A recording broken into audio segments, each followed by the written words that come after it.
man. So I'm excited. So I got my plane tickets for Australia tonight. Woohoo! When So are you coming? I'm coming in September. So um, I'll be in your part of the world yeah. if it's still okay if I come to see you. Oh, for Um, sure, Fucking man. absolutely. Definitely. okay, I You, don't want you to be have presumptuous. to. What are you talking, what are you talking about? We have to do a lot. We have to do a show. What are you talking about? We have to if you're here. That would be fantastic. So that would be the week of, let me get to the right month. Um, so like somewhere around the 15th, 16th, 17th, 18th. 15th to the I 18th. would say, yeah, 16th, 17th, 18th, somewhere in there. Well, I reckon we should do a live. We'll do a live event here in Mulaney. What do you reckon, Cam? Yeah, I was If I just put that thinking into the that. schedule. Yeah, I think that'd All right. work. I think we'll probably sell out, Michelle. And we've got a beautiful community hall here with an excellent community, and you'll just fucking love it here so much. And I think, yeah, okay, let's. So, are you good to do a live show with us? Sure, I'd be happy to. I Great. mean, it's not something that I've done myself the way that you guys do it, but I'm in.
Hi, everybody.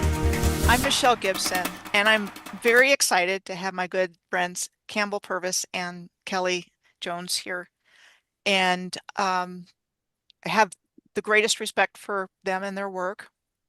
And we've been talking about doing this for a while, and I'm glad that this happened because they've been extremely busy with the things that are happening in their lives. And one of them I'm really excited to introduce to my community, which is a newspaper that they put together.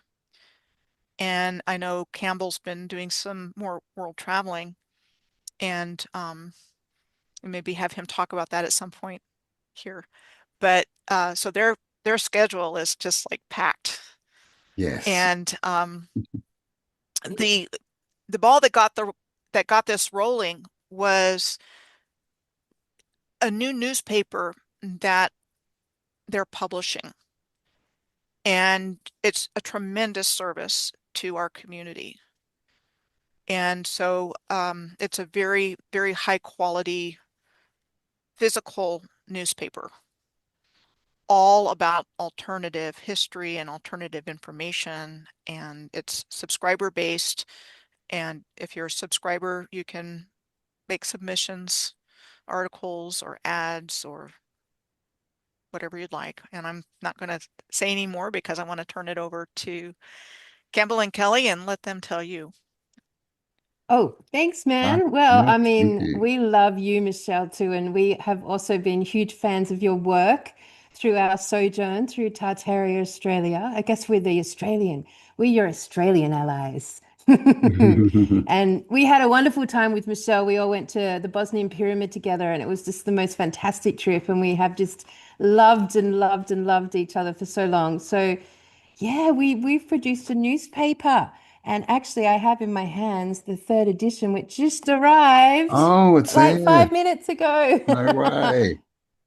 So the idea for the newspaper came about because we're really wanting to get out of this digital trap that we're all in. You know, we wanted something tangible, tangible and something your dog could eat, and something you could read on the dunny, in the Australian term, the toilet, Yes, the and toilet. something, a true record of our community's, research and knowledge through these topics, an actual record that wouldn't be corrupted, through artificial intelligence or corrupted through, the internet being sabotaged or hijacked. We wanted a real living record. And for that, we decided to release a publication that is released bi-monthly. So it's every 2 months and it's worldwide and it's $20 a month subscription. And yeah, it's all submission based. So it's the whole community worldwide submitting whatever's on their mind, whether it be research, articles, poetry, um, and or artwork or whatever's going on. And we don't edit a single word. Campbell and I don't touch the articles. We don't correct spelling. It gets submitted and it gets published as it got submitted.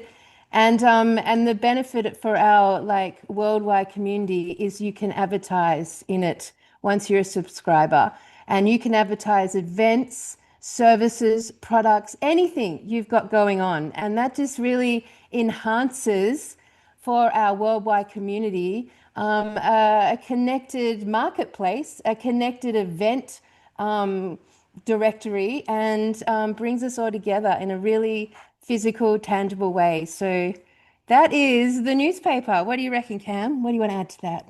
Yeah, yeah. I mean, like you said, one of the main reasons we did it is we wanted a record of what's going on at this time, right? Like when we look into the books, we know how much, censorship goes on and all this stuff. So we thought, well, let's just put Hmm. out an uncensored version of what we're all thinking about and talking about at the moment, right? Because as far as we know, there's nothing like that.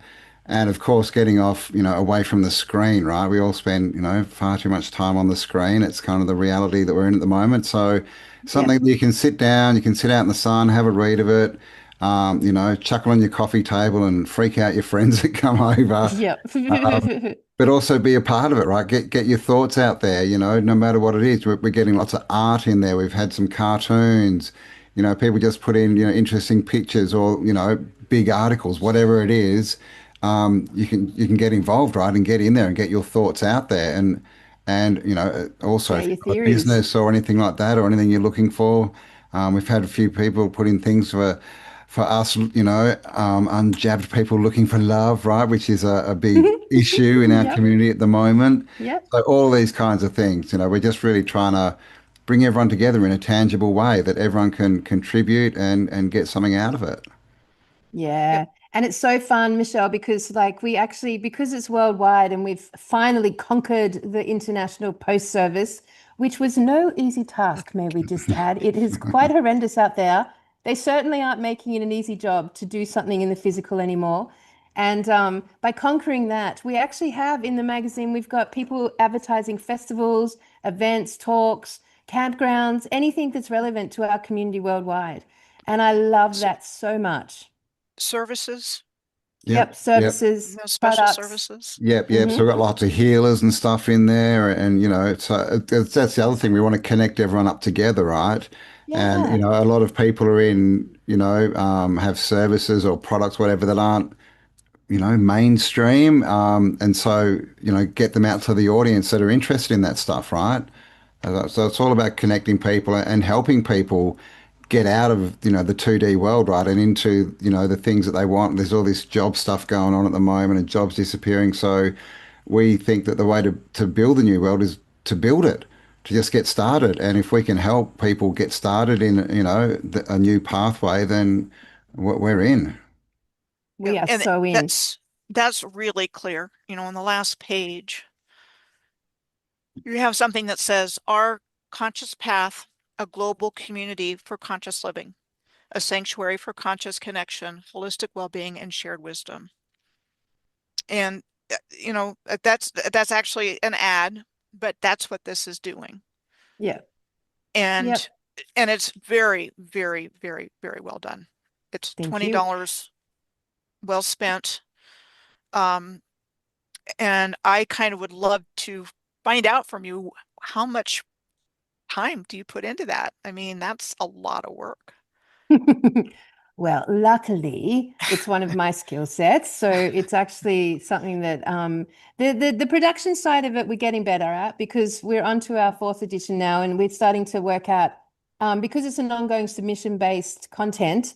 We're starting to work it out. So as the submissions come in, I lay it out. So it's not like this big chunk, but classically it's been about a 3 week journey from beginning to end of putting together. It's 76 pages, so it's pretty, extensive. And then we've got a 10-day print run, and then we post it out. And, we've definitely conquered the America's Postal Service. It took a while. You've got a lot of weird tariffs and all sorts of things.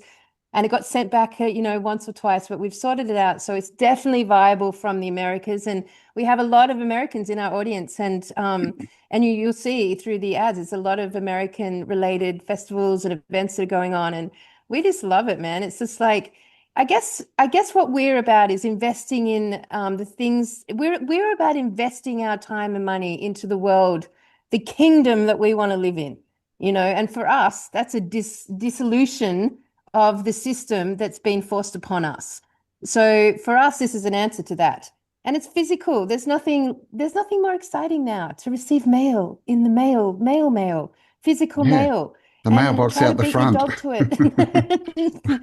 Yeah, I mean, Uh, and then Yeah, we've all got so so for used us, to the yeah, email inbox, right? Rather than we which I sort of hate. forget there's a letterbox out the front, right? And physical still Yeah, does exist. yeah. Mm, Mhm. And it's So easy. The way you have it set up on your website, um, you just give the information and then it's automatic.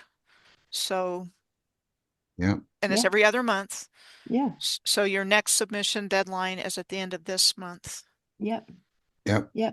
it And then And is. we would you, love more content from the Americas, absolutely. And from the Canadians. And we've got subscribers in India, which is super exciting, and all over Europe. And basically, the community is positioned worldwide, which means we will get content submissions that are worldwide and really, living testimonies and records to actually what's being experienced in different countries and continents. But I think for the most part, it's about sharing our theories. It's about putting our theories down, bothering to communicate them, and sharing them with the broader realm. Because, like, unless you're doing a podcast like this, you could be doing so much beautiful research and work and having extraordinary imaginative ideas, but nowhere to put them, and I think that's probably characteristic of the whole community. So it's just like gives a platform for that, for the rest of the community who not necessarily want to do podcasts, but actually have something they want to communicate. This is the place. And it's abs going straight into the hands of people who are going to love it. And, as you said earlier, Michelle, everyone's got their own thoughts and their own perspective on things. Like we don't all agree on the same topics, and that's what's wonderful about it. It's fully supportive of diversity of thought, and we don't censor one word. We don't reject one article or censor one word. Yep, yeah, yep. yeah. It's all valid for We sure. don't even fix your spelling. Well, it's like we have this big sack of puzzle pieces, but we don't have the picture that we're supposed to be putting together, Yeah, but we know something is wrong. yeah, And we're guided in different ways. I would not be doing this if I was not being internally driven and guided by things that I've received over the course of my life. It just wouldn't happen. I would not have the energy that yeah, it takes to do the research and make the videos in a sustained way yeah, if it was not coming from inside of me. Mm, And when I got I'm going to call it a download, but it was really like information that I was getting my whole life. And then I got pieces that I needed, and it's like, okay, I need to get this back out. And I had the skill sets to do that. I didn't know I did. That was kind of a surprise, but I did. And turned out something I could do well, but not everybody's going to want to do that, no, and there's just a lot of people that are sensitive and attuned to this. And, maybe they've been researching for years, but don't necessarily want to become a content creator or Yeah. whatever. And and when you go into the public arena, it's not easy. Hmm. There's things that come along with that. Yeah, you got to have Yes. a tough skin, baby. Yeah. It's easy to be armchair quarterback. Yeah, yeah, yeah, exactly right. Yeah. You know, get your Lots of get your feet in the those. water and Yeah. do it. I mean, it's not easy. No, no. And Like you said, everyone's a piece of the puzzle. Everyone has something to give, right? And Yeah. really, it's great to, do research for yourself, but it's much better to get it out. Let other Yeah. people, share your ideas, right? Because that's how we get the puzzle picture together, right? Yeah. mhm. Mm. And there are areas of overlap, and we're going to talk about some of those tonight, um, or this morning. Your morning, my Yes, night. it's our morning, Yep.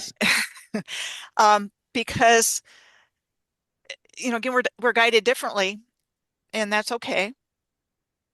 There's resonances, there's overlaps, and you all had a marathon back on the solstice where you were on about 12 Yes, hours. yes, 12 hours, yes. Um, and I was only able to hop on for a little over an hour, but there was a lot of energy from the group that was there and a lot of contributions. And I know you all had a lot planned. I was there for a little slice of it. And I know you had like a band and all these other No, we had a things. band in the lounge room.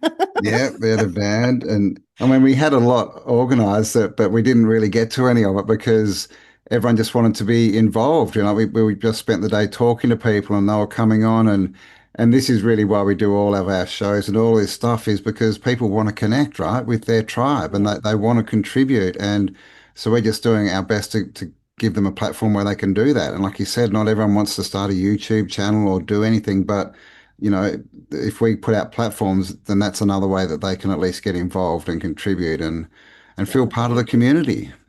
Definitely. Mm, Yep. And I was sweating my ass off on that show, Michelle. It was so hot here. I couldn't hardly think. I felt my brains were dripping through my nostrils. I could barely think. But yeah, it was a 12-hour slog. We're going to basically do that sort of show every solstice and equinox potentially. It's just another form of gathering. We're all about the gathering. Yep. gatherings. Mm, And anybody that's interested can go to their website at tartariaaustralia.com, yes.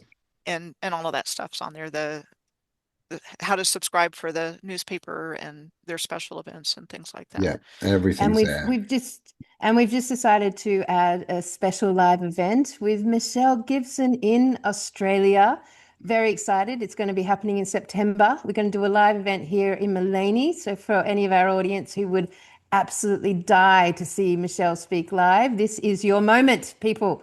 So very excited to launch that event. So very excited, Michelle. It's going to be fantastic. We're so excited to have you in our home. Well, thank you. And details to be announced, but Yes. Details will be announced. that's Yes. the plan. We've only Uh, just worked it out. on my whirlwind tour of Australia, How but I'll cool. be there for a couple All of right. events, and I've been working with some lovely ladies to organize a retreat in New South Wales. That's going to be the 20th through the 26th, or 19th, 20th through the 26th. The And you've still 19th got is a really arrival day, and then everything pretty much starts on the Sunday, the 20th, and we've so you've got still got a things couple of planned for that. tickets available for that, Michelle, for that retreat? Right. We have 3 openings in the retreat house, and then if somebody wants to come and camp, bring a RV, camper van, Yeah, tent, cool. there will be availability for that. Excellent. And how much are the tickets for that event? So it's a 5-day retreat?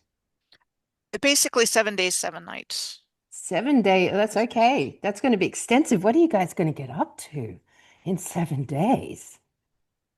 Got some little trips planned, and I'm going to be giving some presentations and fun things, um, some wellness activities, or just kind of relaxing and enjoying this beautiful space near Wollongong.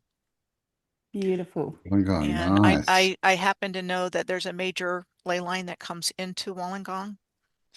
And so we're going to be spending some time at Cornwall Beach. And then I found out yesterday that there's a pyramid in Stanwell Park, which isn't too far away. So we're going to incorporate all of that and a day trip to a waterfall and picnic and a day trip to Sydney. Oh, Sydney And too. then Nice. I got some presentations planned and there's just also just try to have fun and relax and enjoy each other. And gather. Well, Sounds awesome. yeah, that sounds excellent. I love wellness activities, even though I sit here and chat. I'm Yes. the smoking advocate for the truth community. I just, I can't help myself. I just have to do it. So I'm PC. Anyway, totally in line with our PC attitudes about reality. So what are we going to talk about today, Michelle? Let's go. Well, you had me come on for a little while on the show that you had on the equinox, and there's some research and theories that you've been doing on the ocean. Mhm. And I have encountered some things, interesting things about the ocean in my research. And there's just some really relevant points. You know, there's legends of mer people. Mhm. Um, you know, there's just a lot of things that we don't have answers for. Mhm. We don't know anything about it. It's like we don't know anything real about this world, but they leave little clues in statues and legends. And where did the legends and the statues come from? Mhm. So, with that, I'll turn it over to you and share what your findings are. Ooh, how to summarize Cam. We've been on this topic we're at the 8 podcasts on this topic. And you know what? It all started just very simply because we asked the question, where did the internet come from? Was the question. What's the history of the internet? How did the internet start? And when we actually sat down and nailed into the crazy story of the internet, and I don't know if your audiences have ever looked at how the internet took shape on this realm. It led us straight to the ocean, an unexpected deep dive into the ocean, which we were not planning on. And like every single other people, every other community, every speaker, every researcher, everyone else that's ever been um, online or publishing books have always systematically omitted the ocean. It has just been such a consistent omission from all of the research. Everyone's attention is always up there. The galactic beings, the Palladians, the Arcturians, all of the history, it seems to omit the ocean, which once we started to look at the internet and look at its history, which basically started in the mid 1800s, which is a very, very strange and weird time in alignment with what else was going on in the realm at that time. You know, this is when people are still, in horse and cart, and like that whole story around like we didn't have electricity, we didn't have light bulbs, like all this hadn't even started yet. And yet we were laying internet cables under the ocean in the 1850s. That is the most bizarre thing. And when we started to look at that and how that's even possible, it led us straight into a deep dive into the ocean.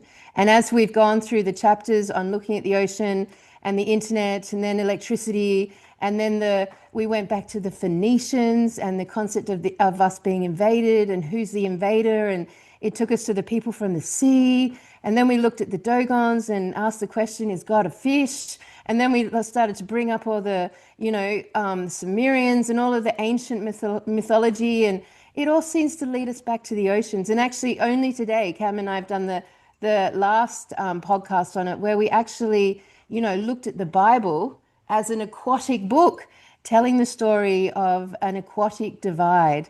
And we looked at the rapture, and through the lens of the rapture being maybe a topic of separation, not divine morality ascending up to the heavens, but a issue of separation through density. And so we've covered many aspects of the ocean. And obviously, there's the connection of the salt water. Where did it come from? We're in a freshwater system here. How come it mirrors our internal biology so precisely? And so many unanswered questions on the topic of the ocean.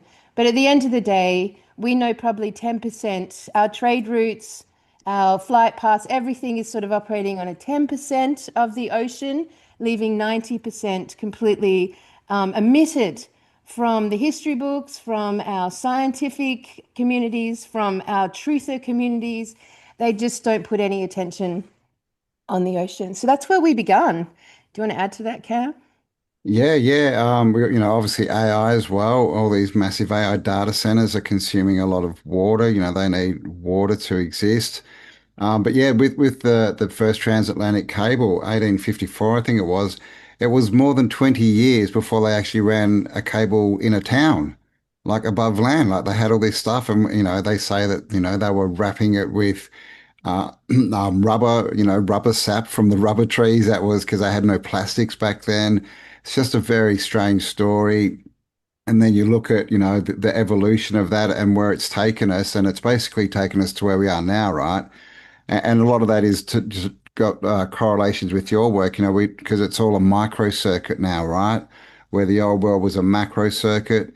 The internet type technology is all binary, one and zero, where nature seems to be things more like Fibonacci's and sequences and spirals and circles and all this, where all the technology numbers are extractive, as Kelly would say. They take away from us, right? Just got to look at banking and debt and all this stuff. They don't give anything, but natural numbers they give, right? Like Fibonacci is expansive, and it's the blueprint for Relational. how things grow and expand.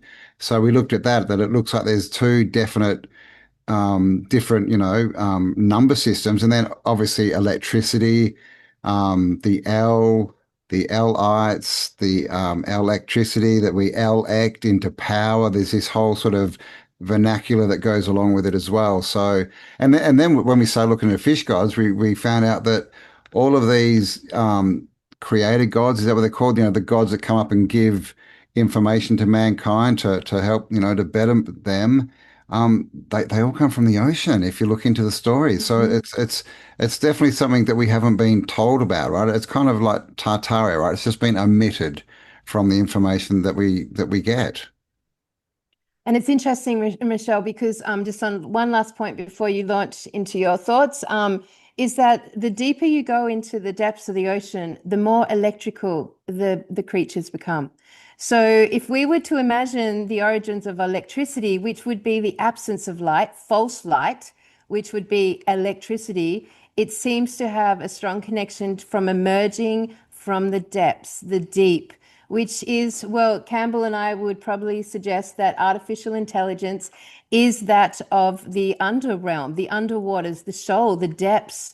It's artificial intelligence, absence of life. So it's the opposite of life. It's artificial and it has an absence of light, which is then artificial light, which is electricity. So that was the beginning of our connecting who are the invaders and how are they operating. And the two things that were in common were artificial intelligence, which are currently our big, gigantic invaders, and electricity.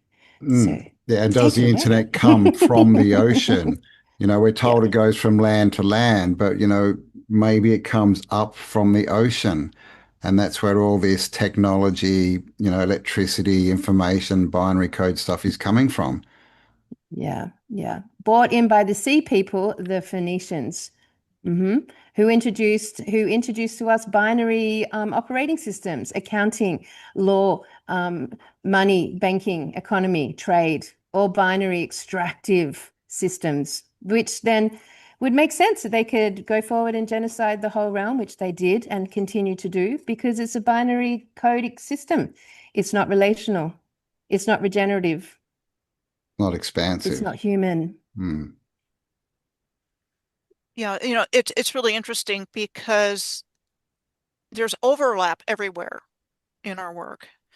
And I'm going to go through a presentation that I put together to organize some of my findings, as that's how I work best, but it's Mm. also very visual information. And my research is basically came from ley lines and following ley lines. And I think there was a highly advanced civilization on Earth that was worldwide. And I've gotten to the point where I think that what we see in the world today wasn't always there, including the oceans. But water was there, but not vast oceans. Mm. I mean, if you look at, let's use Google Earth as an example. And when I started this journey, I didn't have an opinion about the shape of the Earth. I do now because I've seen how the maps have been manipulated, and I can see where they brought in the round planet. I could, you could just follow it and how they manipulated our sense of space and time. And so, everything that we've been taught is a lie. Pretty There's much. no other way to put it. It's a lie Yeah. because they don't want us to know anything. Yeah. They just want us to, you know, be happy, Be good whatever little that is, workers. Be good be little be Brave workers. New World. Yeah. Yeah. Yeah, distracted, bred in circuses. Um, they don't reward critical thinking.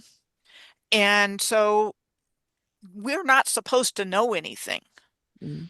Mm. which does make this more difficult because we're trying our best to pull together the evidence that's there. And it shouldn't come from the ground up. I mean, we should have known this without having to do it this way, but this is how it has to be done because top down has failed us miserably because they just have their own interest at heart. Yeah. But there's correlations, and I'm going to go ahead and share my screen Mm. with the PowerPoint that I put together. And this is where my journey started. This is an original finding. Um, the preparation that I had to find this was a passionate, lifelong interest in history's mysteries, including megaliths, long-distance alignments discovered by other researchers, and knowledge about sacred geometry, which is what that is. It's a shape called a star tetrahedron. And I started receiving the stream of information in 2013 about the Moors, which is connected to the Phoenicians and other empires. It's the same civilization. It's connected to the tribes of Israel. Um, that identity got taken by the controllers. And so they claimed to be the Israelites. They claimed to be the builders of Yeah. everything, and they're not. No, This is the not true. Ashkenazis. The Ashkenazis. Yes. Um, so I was living in Oklahoma when I found this, and I was traveling with friends to places in Oklahoma, Arkansas, and Louisiana between 2013 and 2016. And it was during that time that I started to see this ancient civilization come from the landscape around me. Big megalithic stones, earthworks. And then after a while, I'm like, am I the only one that's seeing this? And apparently I was. um, because once I started to see it, I couldn't not see it. Mm. And then one of these travel friends gave me a map, and I put it on my dining room table on a bulletin board, and I started studying it when I was eating, and I started to notice cities lining up in lines while I was sitting there eating. So I penciled that in there, and then I found this from Edmonton to Ottawa, and then I found this, and I was living in Oklahoma City at the time, which is about here, and I brought it up here, and I thought, well, maybe I can find another one because I learned about sacred geometry in the early 2000s, and so I found this bottom one. So my work is based on extending the lines out from this star tetrahedron and then writing places down. And then I based my research on tracking cities and places in alignment all over the earth. And it's been remarkably productive. And oops, I don't want to go to slideshow. That's what I want to do. And so this was from a series that I did, History Reads Like a Book, on the planetary grid or on the Earth's grid system. And this particular alignment started in Montreal. And it was really one of the first series that I ever did. This would have been back in 2018. I was just looking at my spreadsheet that I had all these places written down, and so I'm going to do this. And so this is a section of this that I wanted to share with you. There's just so much information. I do have to try to narrow it down as much as I can. And I took this alignment from Edmonton all the way down across Africa and the Indian Ocean into Indonesia, into Australia, into South Africa. And it was a 6-part series. And I'm going to talk about Portland, Maine. And Portland is the largest city in the state of Maine. It's the largest metropolitan area in northern New England, and it has about 1/3 of Maine's total population. And this is relevant because of the coastline here in this part of the world. And it's, you go down all coastlines and you've got all these scattered islands. And because of what we're taught about geology and the history of the earth, everything's been the same way for thousands of years, the same forces at work. They discount the catastrophe or cataclysm and just say everything's always been the same degree of wear and tear, ice ages and all this other stuff. And that's why the world looks like it does. Yeah. And I do agree with you that the oceans are extremely important and contain a lot of information. So let me see what I've got here. So this is Casco Bay, and Casco Bay is filled with what are called the Calendar Islands because they're said to be an island for every day of the year. And it's also classified as an estuary, which is defined as a partially enclosed body of brackish water with one or more rivers flowing into it and a connection to the open sea. So I've been studying estuaries in my research. I've been studying swamps, bogs, deserts, dunes. I do not believe they're natural. I believe the energy grid was destroyed, and I've found a lot of this information because I've been tracking ley lines, and that's where it's come up. So when I first did this series, I just went from Maine to Africa. And I'm going to get into when that changed here in just a moment. So some of the lighthouses of Portland include what's called the Portland Breakwater Light, which is on the left. And it's also known as the Bug Light. And it was said to have been built in 1875 to resemble the monument on the right, which was said to be a 4th century Greek monument, and it's in Athens. So here you've got this beautiful lighthouse in Maine that was said to be based on the structure in Greece. Interesting. That there's one of those in Australia, at one of the mansions in Sydney.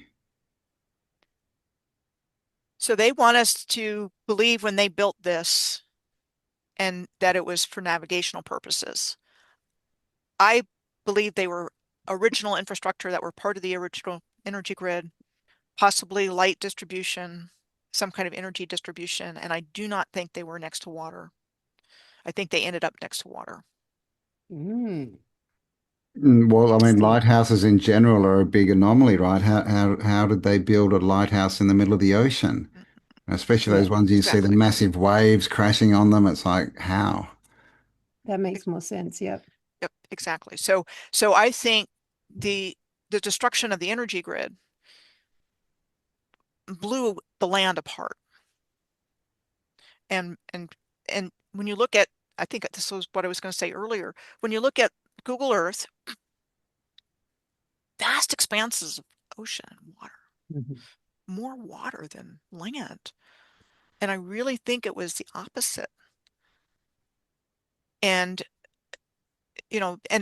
addition to the shape of the earth isn't what we're told. There's something else going on here. I Yeah. think everything is moving around us. I don't think we're moving around everything else.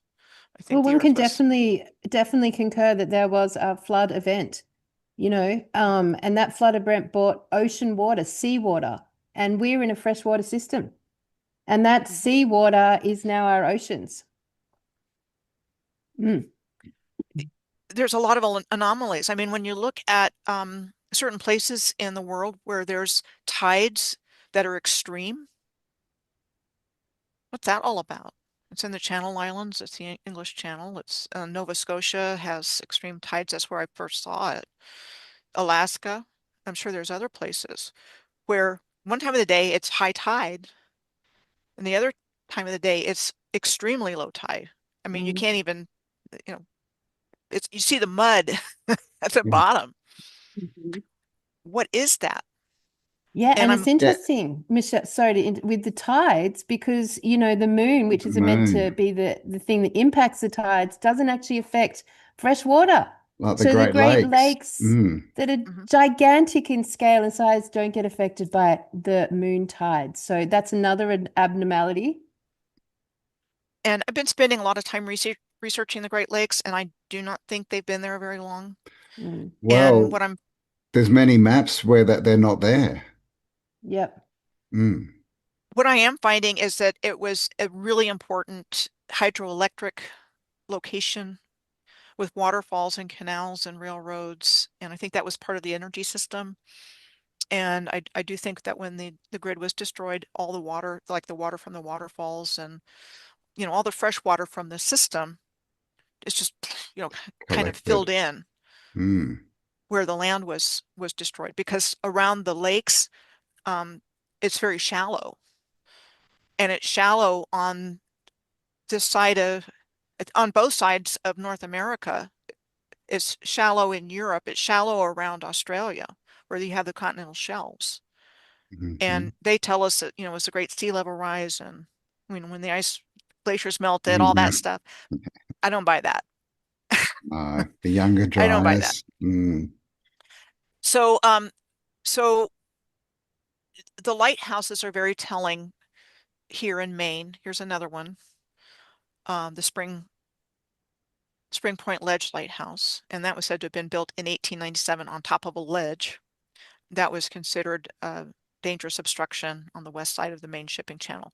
So again, they're telling us they were built because of these obstructions, but the obstructions could be where the land sank, Yep. Yep. like this one, It's a good Yep. one. Yeah. talking about the Ram Island Lighthouse, and that's at the northern end of the main shipping channel into Portland, and that was said to have been built in 1883.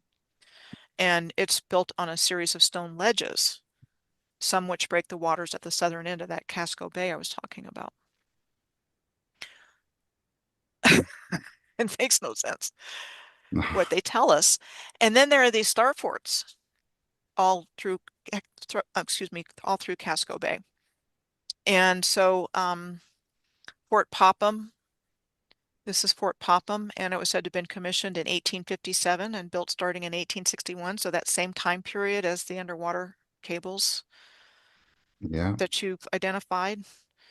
You know, just like Fort Jefferson and Key West on Dry Tortuga, it's like in the middle of water, Yeah. Mm. and a lot of star forts are, Mm. And that one's got you a know, moat as well. Fort Jefferson. It's literally the ocean. It's got a moat. I mean, for what point? It's surrounded by water anyway. here's another one. Um, Fort, I think this is Fort Gorges, and it was said to have been built between 1858 and 1864 with this, beautiful masonry. Um, and there's a lot of quarries in this part of Maine, but I think they were quarrying old world buildings, not just here, but all over the earth. That's another story in itself. Yeah. Yeah. So I was talking about continental shelves. You can see that on maps where it's really shallow out a ways. Um, and then I've been studying harbors and bays in depth around the world in past and present research, and they have similar characteristics of what appears to be sunken and destroyed land, in particular along these continental coastlines. And in these cases, shown next to international airports and bodies of water that are described as either estuaries or lagoons. So you've got Logan International Airport in Boston Harbor. We're right next to Boston Harbor, and there's an airport here. There's star forts and lighthouses all through here, and this is also on reclaimed land. A lot of that. Mm-hmm. Um, Yeah, and well, I then, mean, the word reclaimed, right? They're kind of telling us it was there before. yeah, yeah, they They're had to claiming it do back. exactly. They had to do some dredging to Mm. make it functional again. JFK International Airport, New York, is also an estuary. And there's also a transit line, rail line that goes through it, and it's said to be part natural and part man-made. But it's an estuary, same marshy qualities.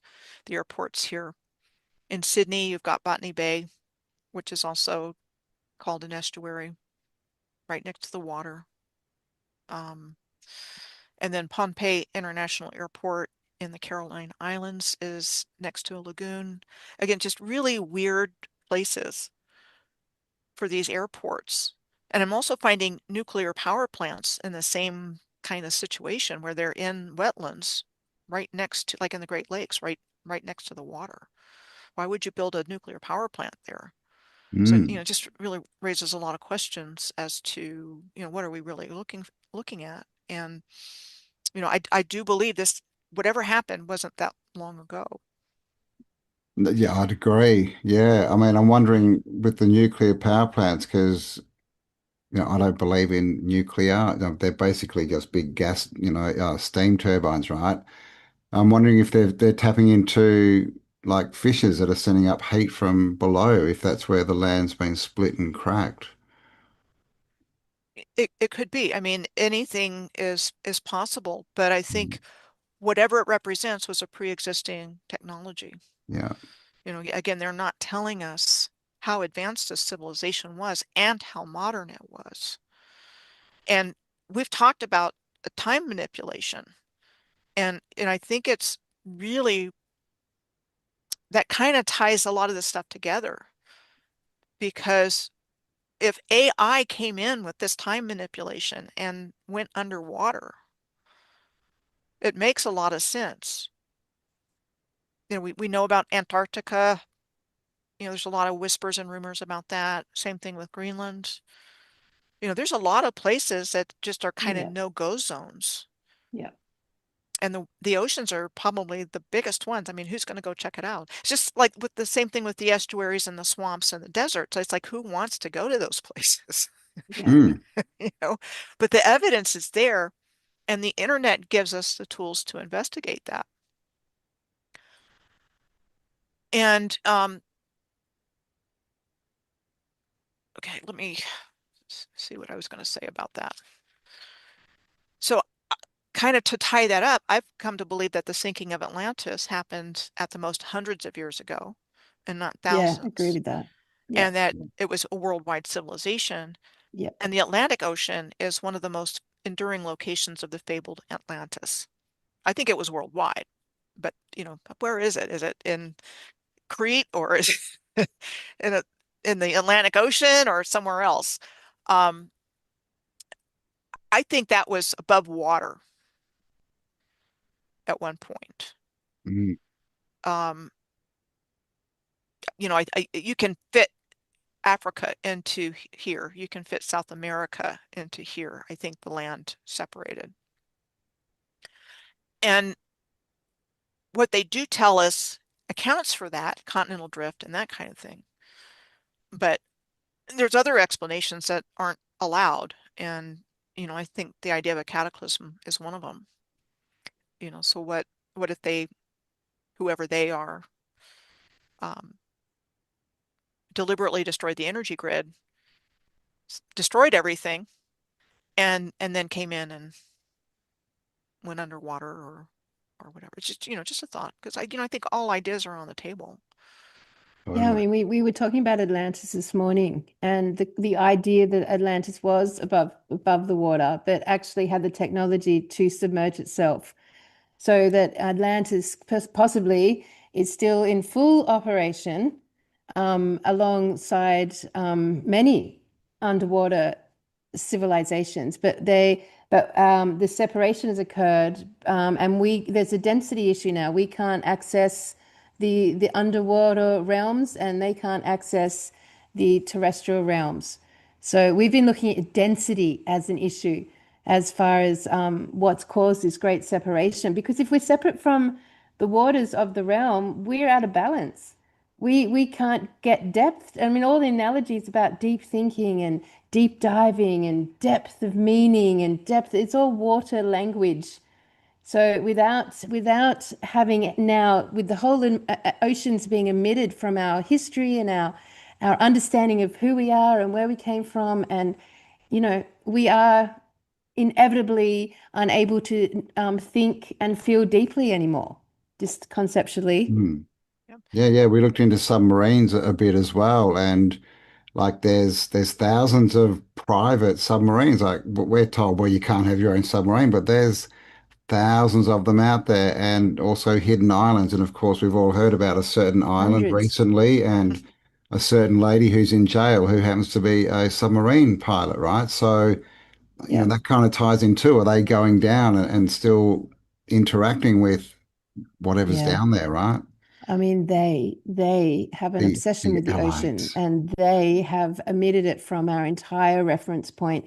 And we all know that the space program tends to go up just to go down. Like Yeah. it's designed to go up, skim the firmament, and just go down. And they all train in water. They train in the pool, they wear deep They wear sea diving diving suits. suits. Yeah, Yeah.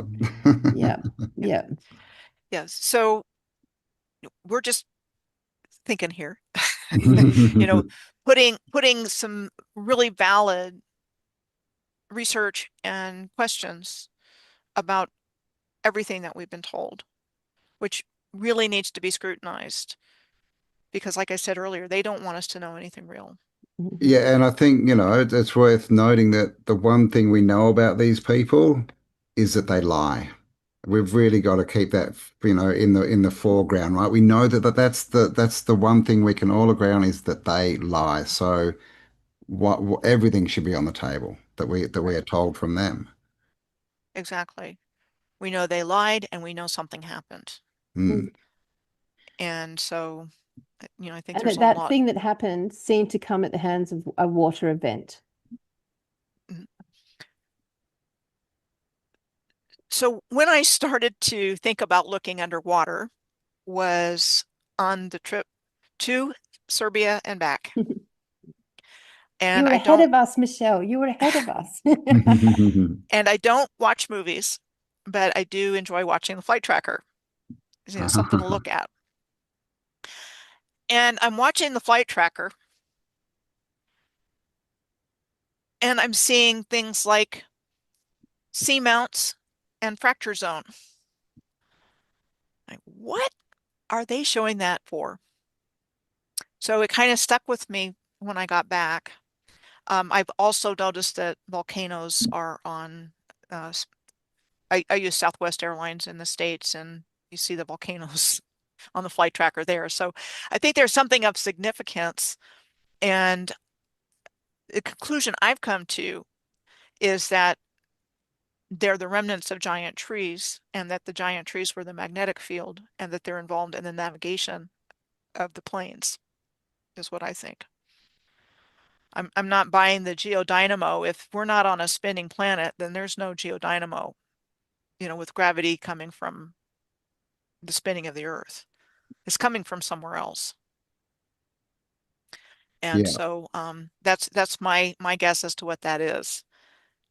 I'd And never thought about that, Michelle. That makes so much sense. Of course, and with the Bermuda Triangle, like we all hear about that abnormality. Well, apparently there's hundreds of Bermuda Triangles, which is just another abnormality that sends all the electrics crazy. Apparently they're everywhere, but giant tree trunks hadn't made that connection. That Mm. is fascinating. Yeah, and we get the stories that they were cut down on. I mean, got to look at the messes, right? They definitely look like they're all cut down on purpose, So yeah, Yeah. yeah, some do. I think it's a mix. Yeah, it's a Um, mix.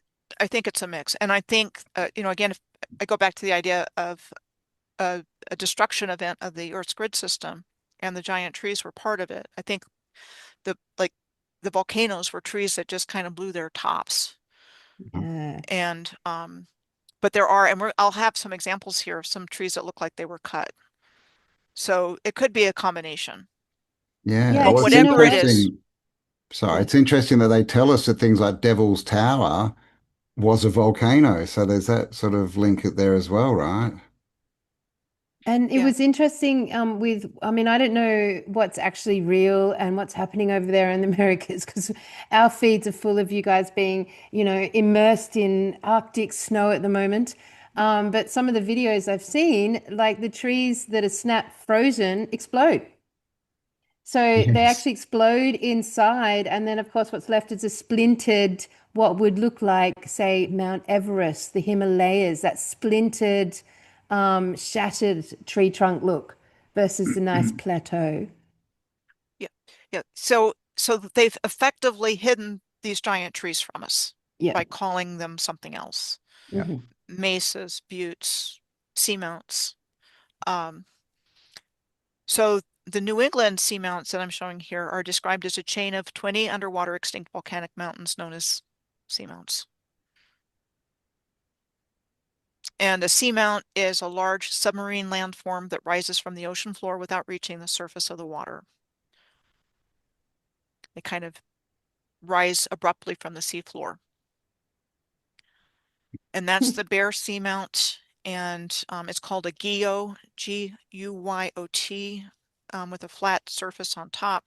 And we're told that that was created by things like wave action over a long period of time. They always need their millions and Fascinating. millions of years It's of nature, don't they, to explain all this stuff. I've never seen an image like that underwater. That's so cool. That's so cool. Mm. and Undeniable. and so these land features in this slide are called monadnocks. With the same kind of, they rise abruptly from wherever they are by themselves, monadnocks. And so Pilot Mountain in North Carolina is on the top left, Parteigen in Norway on the top right, Devil's Tower in Wyoming on the bottom left is a monadnock, and Kurura in Australia on the bottom right is a monadnock. And I think that's a cover word for a gigantic tree stump, monadnock. Yeah. Hmm. Yeah. And then here's some that look more like trees, like you mentioned Devil's Tower, especially at the top. You can see the rings up there. This is the Jugurtha tableland in Tunisia in the middle, looking like a giant tree stump, and the Oh, wow. Hammam Damt volcano in Yemen, looking like a tree stump, where you can really see it. Mm. There's Yeah, an especially element that of middle doubt. one, right? Jeez. Yep, and that's in Africa, in Tunisia. So, hmm, what are they Yeah. trying to hide? And then when you compare the Bear Seamount with these three, Yeah. it kind of looks like that. Can't believe we haven't thought about that, Cam. Mm. Underwater tree stumps, I know.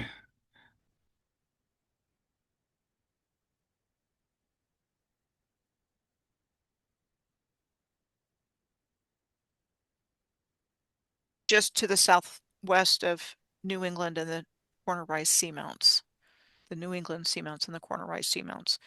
And Bermuda is described as an archipelago of over 170 islands, with the most significant islands connected to each other by bridges, like that one, like the Somerset Bridge, the world's smallest working drawbridge.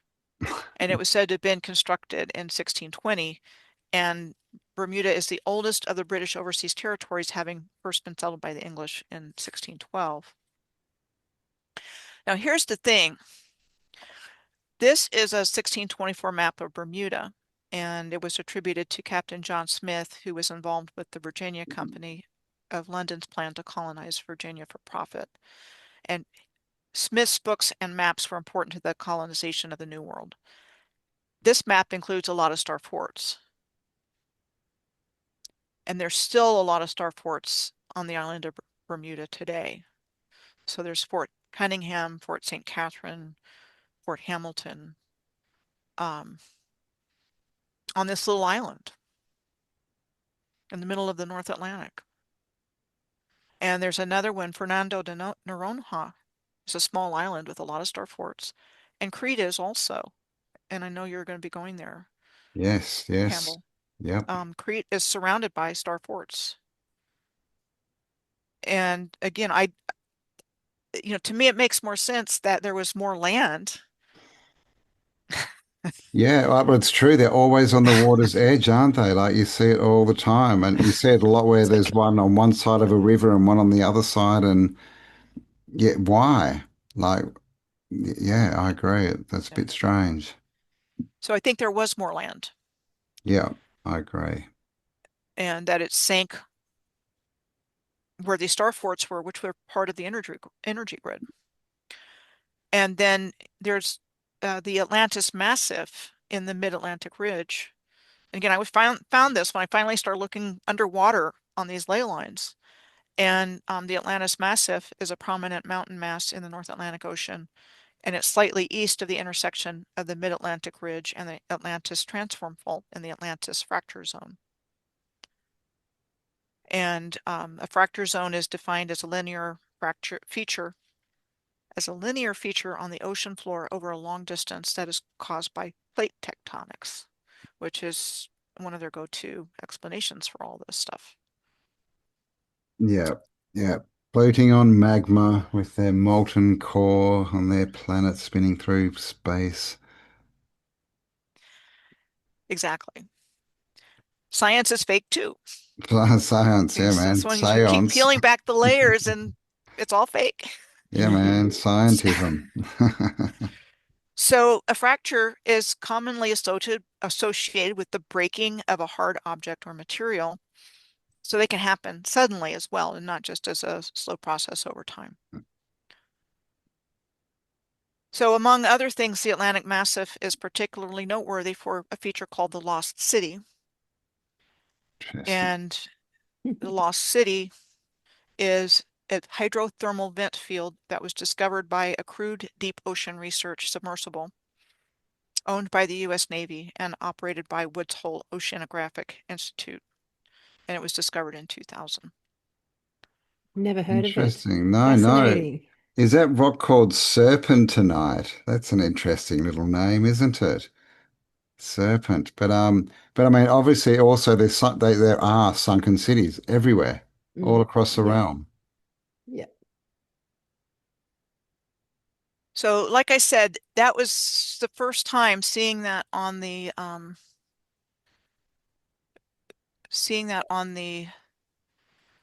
flight tracker on our trip back from Serbia that got my attention. And ever since, I've taken what's underwater into consideration when I research a place. Yeah, well, I mean, And it's interesting that they're flying along those paths. And of course, trees are antennas, right? So, are the old trees, the stumps giving off energy? Because there's a whole conversation on planes and airline fuel. Where is it? Are they actually using fuel or are they using some other energy source to Mm, fly? yeah. then there's the black rock at the North Pole, the Rupus Negra. Yep, yep. What if that's true north, the true north that they're navigating by, and all of these tree stumps that show up on their flight trackers, volcanoes and things like that? I think they are, because I've stumbled onto a couple of places that look like giant tree stumps Yeah. that when I went to look for information, it came up as a magnetic point for navigation. Interesting. So I think Yeah. there's a connection between the giant trees and Mm, flight navigation, including the ones underwater. Definitely. Definitely. mhm. So you're on to something. I mean, there's, you know, it, I admire your research of that area because it's not ever easy to find information about a lot of the stuff that we're looking into. And it's just but there's always more. Just keep looking under there because you'll find it. Yeah, I mean the oceans there, the fact that they are salt water, that's an instant difference between a realm that's freshwater orientated. Where did this salt water come from? It doesn't seem to be organic to the realm. It's conductive in a way that freshwater isn't. And we all agree that there was some sort of water event. Obviously people place it all over the place, but we can agree there was some sort of water event and that water flooded the realm. Like we can all agree to that. And Mm. there's so much evidence of sunken cities, and of course the giant tree trunks, which I hadn't even thought about, Michelle. That's like excellent. We'll get into that. The electromagnetic interference in the oceans, and of course when we started to look at the ocean topic, and we started to then backtrack and look at UFOs. Man, like they are coming in and out of the ocean water. Like the vast majority, if they don't come out of the ocean, they are being seen coming in and out of lakes.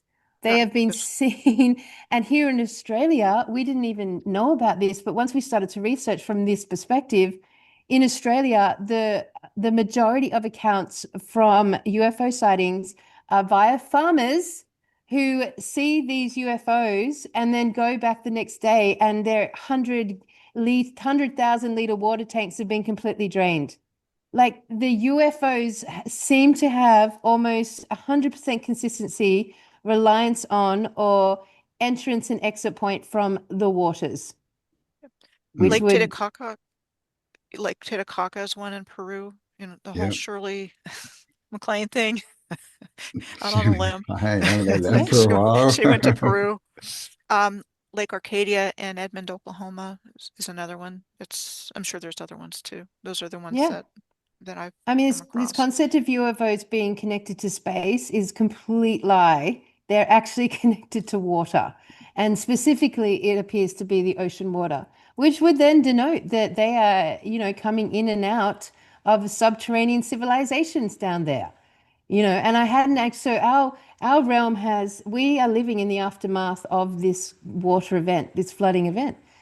What we call the oceans, I would agree with Michelle, were not here before. Not at this level, no way. Certainly, Mm. I don't even know if we can validate that there was salt water before that event. No, well, they can't really explain salt water when you look into it. That they sort of say, oh, well, it seeps up through the rocks and it grabs minerals as it does. But then when you look into fresh water, they give you the same story. So why is there no salt there? And of course, the salt water has basically turned the world into a big battery, right? Which is Yeah. the electric Hmm. power v the natural earth grid power, right? It's how they got this Yep. new electric system in. And you've got the Salt Lakes, the Great Salt Lake in Utah. There's the big one in Bolivia, the Salar de Uyuni or something like that. These big, huge. I think there's some in Australia. Yeah, Mm. well, Lake And Air, which is normally dry, but it's definitely mhm. a big salt lake. Yeah. Lake Urmia in Iran is another one, and they're pink a lot of times, Yes. Yeah. pink in color. So there's way more to the story. But again, I think the surface of the Earth was just destroyed, and Yeah. something came in, something that's not supposed to be here, or Mm. Yeah, maybe Well, here we and woke up, came up, came up. something. Yeah, from the Came deep. up. But yeah, we have Because, all the was melted stuff as released. well. There's melted buildings everywhere, right? Which looks like a short circuit of some kind, right? like they From got from the natural fried. grid, and it's all been, yeah, fried. Yes. So there's a Yeah. And lot of. Oh, I'm sorry. Go ahead, Kelly. no, no, My go, Michelle, go. apologies. No, no, I'm Mm. good. Oh, I was only going to throw in the idea that, we don't rain salt water. That's all I was going to say. Our systems do not accompany or involve salt water. They're all fresh water by design. Rain is fresh water. It's just interesting. So I don't know Yeah. where salt water would have ever come from. It doesn't get carried by rain. Try watering your veggie garden with salt water and see what happens, right? Like nature does not like salt water. And do you know I what think else? it I think it was a freshwater system, what I'm Totally. seeing. Yeah, I agree. And, the living you know, waters. And you know what's interesting, Michelle, this is side note, but as we started to look at the water connections and we went through the Abrahamic religions with it, every sacred relic that came through like the Ark of the Covenant, the Spear of Destiny, Moses' staff, all of it affected water. So he would slam his staff down and the seas would part. The Ark of the Covenant would be taken to the waters, the sea would part. Jesus got speared in the side with the Spear of Destiny, and water came out of his side. Like these sacred relics seem to be aquatic in nature, Mm. is all I'm And the putting in symbol there. for Jesus is a fish. And then Yep. we have the fish gods and the Dagon and the Pope with his little fish head hat, Yep. So whatever the event was, it seems to be the aftermath that gave birth to sort of the binary Abrahamic genocidal movement through the realm that now we Mm, live in the result of appeared to come from the oceans. mm. It And was suddenly the we have this flood invasion. event with salt water that appears not to be natural to our systems up here. And then we've got the white-skinned humans that are like, we don't seem to be terrestrial completely in nature. we're 90% water, right?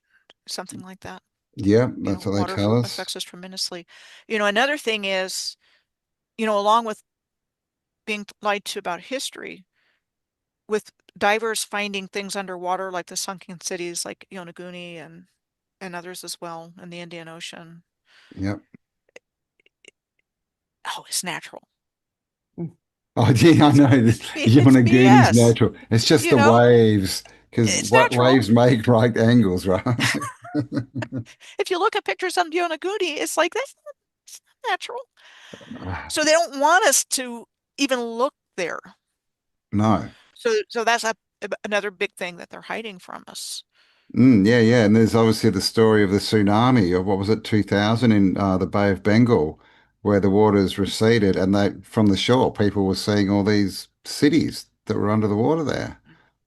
Mm, I mean, when you think about the old maps and you think about sort of, just stepping into our imagination a little bit, getting into more of like a akashic timeline, a bit more of our deeper memories, I sort of foresee the realm with giant, like tall kingdoms that seem to be in mountain ranges and up high. Whenever I've done past life, anything, it's always in kingdoms high up. And if you remove the ocean water, I mean, that we don't even know because we've not even been to the depths of the ocean. We can't even get there. Our technology won't even allow it. There's a freaking density rapture. There's a rapture that has caused a density separation. We can't even get to the bottom of the ocean. But listen, where they have got with just machines, not humans, it's like 11 Ks down. Like 11 Ks is so much extra height and depth and land. Like, can you like look at the sunken cities that, we're slowly unraveling, divers are slowly discovering? You would see realm city dells after city dells after city dells, like just going down, down, down, down, down. So you could imagine that the fresh water systems would have made gentle lakes at the bottom of that. But we've literally, because of the ocean, lost maybe 15 kilometers of height of land mass on this realm. I mean, that's more than looking up from the bottom of the Himalayas. Like that is more than Mount Everest. That is so much height that it's hard. It kind of like even triples the depth of the terrestrial realm. It's hard to even comprehend it, how much has been removed through flooding us with ocean water. But I also think the mountain ranges too fall into that category. Yeah. Something happened here. I think whatever happened just completely changed the surface of the earth, including the creation of the mountain ranges and the mm, hills, and the things that are buried underneath us. Um, Everywhere is hilly. You see the Yeah. mud flood effect everywhere. When you look at a yes. city and, the windows and the doors are all wrong because it's like they just paved the road over this Yeah. hill. That's Yeah. everywhere. Yeah. Yeah. It's here Everywhere. where I live. All over Australia's cities, You know, everywhere. everywhere I've ever been is like, even when we went to Mm, Bosnia, I saw all the telltale indicators. Yep. That Yep. mud flood. Yep. yep. Definitely in Netherlands. I saw it in America too, Australia, everywhere I've been. India, It's it's the all over same India, story. all Mm. over China. I've seen it all. Egypt, it's all over Morocco, Jordan, obviously with Petra. It's all over those continents. Mm. So before I go into this other little presentation I put together, I wanted to find out, Campbell, how your trip was to the Indus Valley, and if you can tell Oh everybody about well, your upcoming trip. that one got put off just because of international affairs and the sort of travel risks. So that we're doing that in September. But yeah, we're going to Crete, well, Greece and Crete on what's called we're calling it the Goddess Tour. Basically, we're going to look into the change basically from a, I guess, matriarchal type society to the patriarchal, which seems to again have happened. That seems to have happened realm wide. There's been a switch in I guess where the wisdom comes from and the deities and all that. Of course, Athens is named for Athena, the goddess. So we're going to be looking into all that kind of stuff, and obviously all the old world architecture and the buildings and the star forts and all of that kind of stuff. So yeah, it's going to be very cool. Let me get all my info up here, but yeah, so that's all at Lost World Tour, lostworldadventures.co.uk, and all the information's up there. But it is happening in if I can- it's June, June, yeah, June this year. All the information's there, but goddess spirituality, we're looking at the Olympians, that obviously all the Olympic sort of story, the gods there comes, the sacred geometry, which, you're obviously interested in all that as well, how that all lines up. Lost technologies, harmonic, resonance kind of technologies, and catastrophe cycles as well, which is, something that we sort of is intrinsic with the Tartaria old world kind of narrative. So yeah, 15 days, and it's going to be cool. Yeah. The what I know about Crete is the star forts, like I mentioned, but there's also the history of the tsunamis there. That they, Yeah. I think I learned about that long before I started doing my own research. And also the Minoan societies, right? The Minoan societies, the Minoan civilization, and the labyrinth and all that kind of stuff. That's all from that area too. So yeah, and that's kind of another civilization that we don't get a lot on. We've sort of all heard of the Minoans, and they jump over bulls, and the bull in the labyrinth and all this, but that's really all we know. So it seems to be like a precursor to what we're told is Greece, the Greek sort of civilization. So there's definitely a lot of questions out there, and no doubt it's in the Mediterranean, right? No doubt there's a lot of flooded out stuff around there. I would think, right? Mm. It breaks down to Middle Earth Sea. Middle Earth, Middle Earth. I think Tolkien, it was Middle Earth. yeah, Tolkien told us, right? You Doesn't know, doesn't the concept of Middle Earth make more sense if you remove the oceans? exactly. Yeah. Because of all the missing depth we have now. Yeah. And then you Yeah, get into Yggdrasil and the world tree. But yeah, speaking of giant trees, you've got Santorini there nearby, and yes. Santorini exploded. But what are the odds that Santorini was a giant tree? Yes, yeah. Well, I haven't looked into that, but I mean, I would say, that's definitely a good possibility. Pompeii as well is, close-ish to there. That's a famous one, and again, that one they tell us happened, thousands of years ago, but there's a lot of evidence that it was actually in the 1700s, right? That it went pop. So I think the whole Mediterranean area is interesting.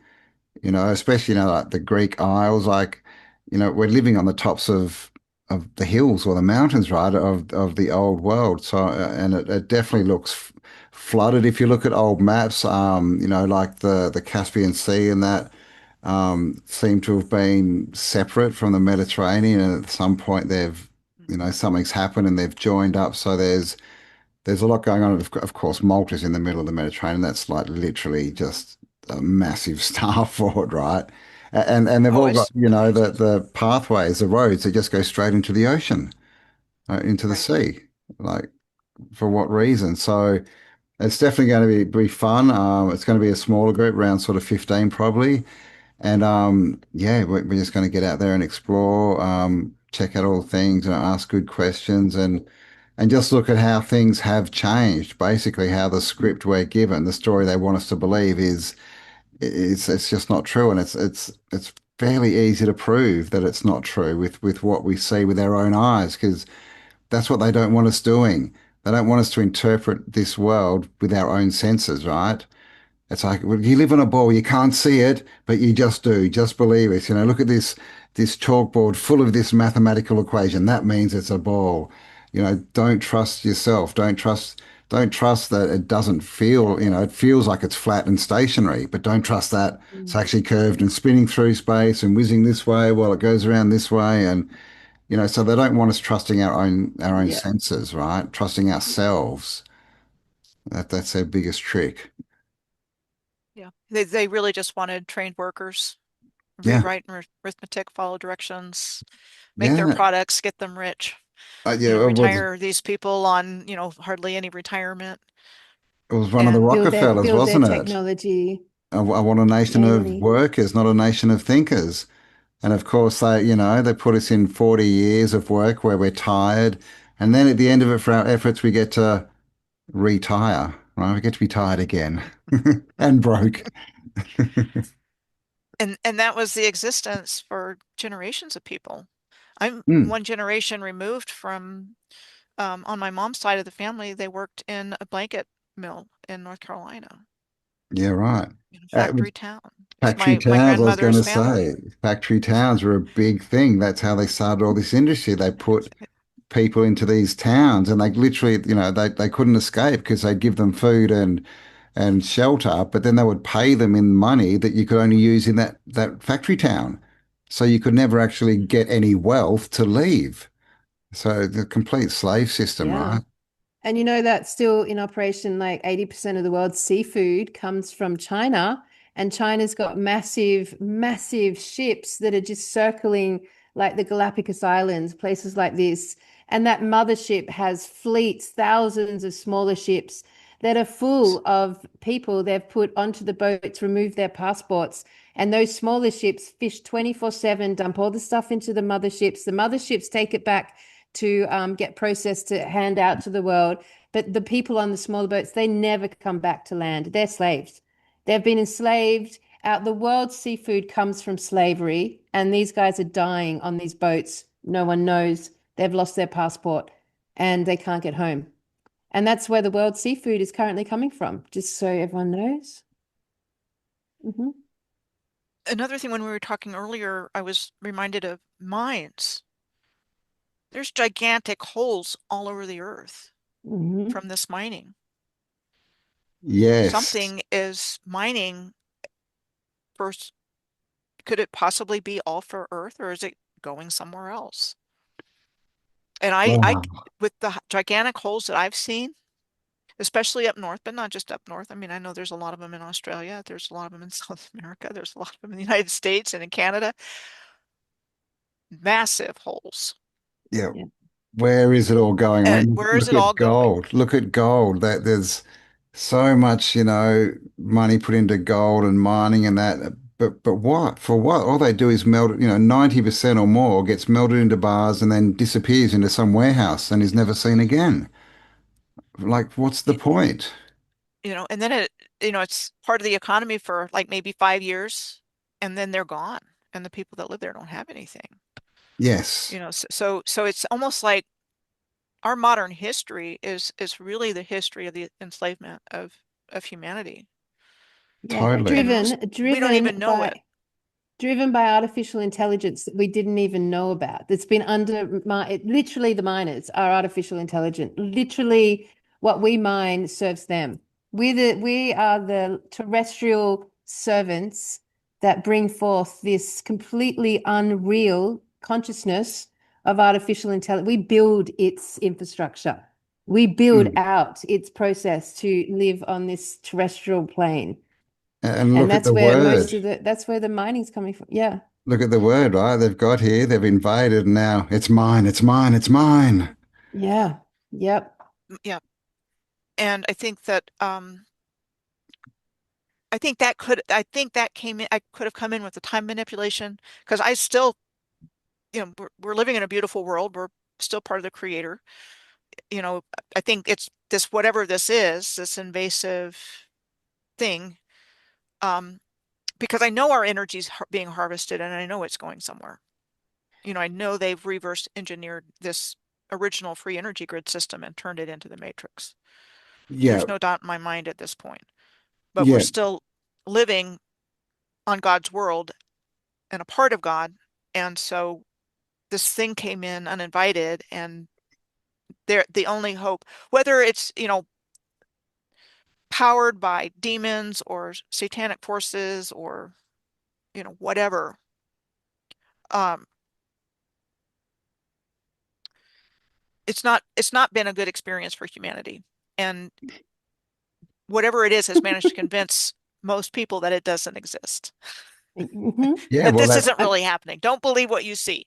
yeah, Just go on and do your thing and don't pay any attention to all of Well, this I misery. think And less and less now, because from my perspective, the invader is artificial intelligence, whatever form it took originally to what it is today. And all the mining and all the extraction is supporting its grid, if you like, supporting what it requires as an artificial intelligence. Most of the mining that happens on this realm, there's no purpose to it apart from the enhancement of technology, yeah, yeah. Look at you lithium, know? right? That's all from slave labor, and we saw what happened in South Carolina, right, where the biggest lithium deposits are. They just when they want something, we mean nothing to them. They just wipe out whole societies to Yeah. get to what they want that's underneath them. Like so that there's that they're definitely, the government is not your friend, people, if you haven't worked this one out. But it seems to be, yeah, like this invader that's creeped up, this parasite from underneath, and it needs water, so it's flooded us somehow and put its tentacles now everywhere, right? All the tentacles are all over the realm, these power lines and now the internet and all the Wi-Fi systems. But and like Kelly said, all industry seems to be geared to make it grow and to keep it surviving and getting bigger and bigger. That's literally everything. Ever since it made contact and, went became those who came from the sea onto the land. It has driven this extractive technology to, enhance the grid it requires as a non-life form to exist. I Mm. think that they're mining the original grid. Oh, totally. Well, I when you think look at that's what they're doing. Australia, you The know, and original grid. yeah, Australia's a good one because, the story is they turned up, right, on Botany Bay, 1788, and like within like 20 or 30 years, they discovered all these, gold. Then we had the big gold rushes of, 1850s. Like Australia is a big, very dry continent. It's very Sammy. hard to explore, especially back then when you're on foot or you've got a horse, whatever. You've got to carry all your water with you. How did they discover where all the gold was? I think that they had the old maps and they're literally going around and mining all the old, Or technology, Campbell. cities. Or Mm, technology. I think yeah, they knew where to go. they knew where to Yeah. go. Yeah, they had the Yep. maps, I They they think. they knew about the grid. Yeah, Yep. They removed that from our awareness, but they knew where to go. It's just like with creeks. A lot of the gold rushes were at creeks. Well, I think they had gold in the canals before they were called creeks to Yep. help yeah. with conductivity for, this advanced technologies. So Well, when everything's all, you know, destroyed, they went to the creeks and, oh, we found gold. yeah, yeah. And like, And then what all is, these people come in, mine it, and then they leave. yeah. And what's a gold nugget? Like we're told that gold is in veins, right? Naturally, and that's probably trees, ancient trees. But gold nuggets, they look like melted gold, right? That's just fallen in the ground. So if there was, an event that was, had short-circuited the grid system and had fried a lot of this gold that was all over the domes and everything would have just melted and fallen into the ground, and that would be a gold nugget. Never thought about that. Yes. And then there's the Mm. whole extreme climate. And I mentioned extreme tides earlier, but what about the hot, hot and the cold, cold? Is that natural? I don't think so.